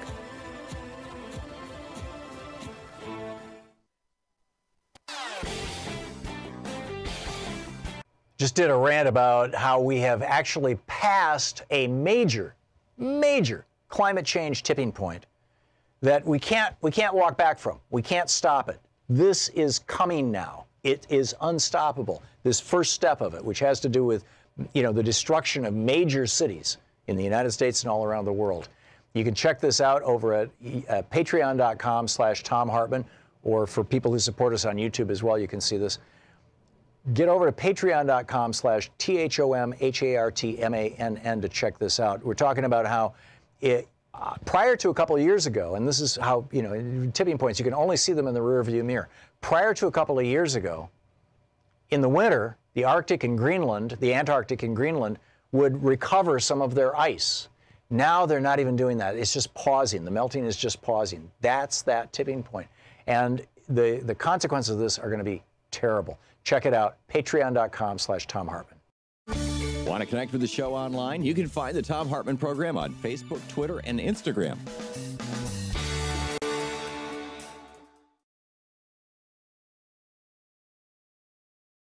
Welcome back, Richard in Evanston, Illinois. Hey, Richard, what's up? Well, hi. I've never heard a list of all of the ways the rich game the system. We hear about welfare, but never, rich people welfare, which seems to be, I think, probably even a bigger amount of money. Right. And it's also a tax simplification we're never going to see. But you missed the biggest one, I think, when you were talking about the way the rich get away with things, and that's capital gains versus wages. Tax is a lower rate. That's a huge one. Yep. And depreciation, which I could go into because I actually get, which are taxes that are referred that in most cases are never, ever, ever paid. Yep. There's also deferred income, which the rich get so that they get it when they leave. There's stock options, which I had, and is a great way to get around taxes. Yep. And for whatever hasn't been taxed, they create trusts. So I would love to see an accountant get on there and just, tell us, because we always hear about this, but they got to list all this stuff. And I'm sure I've missed 99% of it, as well to that guy, Dave. Yeah, there's a certain threshold, Richard. Maybe you know where that is. I've never been rich enough to hit it, and so I don't know. But there's a certain threshold where you can afford to hire financial planners and things, and basically you can reinvent your entire, internal economic status so that you just never pay taxes again. Your home goes into a trust. Your income is run through a small company where an LLC or whatever. Quack, quack, quack. I mean, there's all these ways to do this, but you've got to have an income of what, a couple $1 million a year? No, they $500,000 is with many of them, and you can go to banks; they'll help you, but they're really helping themselves. So there's a lot of ways. And the trusts, they set those up for, and the family runs it, and then maybe 15, 20, 30 years later they dissolve the trust. So you make that if you make $500,000 a year, you qualify, or you're not qualify, but you can use these. I'm sure that there's financial planners that'll take less. You don't have to have quite as much, but there's just all these ways, and and I don't know the whole tax code. I'm not an accountant, but at any rate, it's we don't have to hang we don't have to hang crepe for these guys. Yeah. There was something else. I lost it when you said something. That's okay. That's okay, Richard. No, I think that your point that there is no focus in the media. I mean, I heard this whole conversation this morning on Joe Scarborough's show about the wealth tax and about the income tax. Elizabeth Warren and Alexandria Ocasio-Cortez. No discussion at all about how the rich shelter their income. How I'm sure Joe Scarborough is sheltering his income because he's got a multi-million-dollar income. Richard, thank you for the call. Thanks for sharing your insights and your stories with us. It's time, in my opinion, for us to start taxing the billionaires. I mean, again, if I have to pay a wealth tax on my house, why do they not have to pay a wealth tax on their hedge fund, on their Swiss bank account? I don't get it. Why is it just my house? Why is it only the middle class in America pays a wealth tax? Can anybody explain that to me? Anyhow, we'll continue the conversation tomorrow. In the meantime, have a great afternoon, and don't forget, democracy is not a spectator sport. It requires all of us. That includes you. So get out there, get active, tag, you're it. We'll see you tomorrow. You've been listening to Thom Hartmann. For audio and video archives, visit ThomHartmann.com.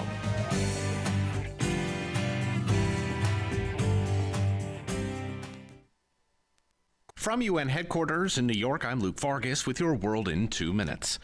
Researchers from around the world announced this week that the challenges of obesity, malnutrition, and climate change can only be addressed if they're thought of together as part of a single global syndemic. Shariki Kumanyika is a research professor of community health and prevention at Drexel University's School of Public Health. A syndemic is a term that we have taken over from the world of diseases. Consider contracting two separate diseases with each magnifying the other and making you more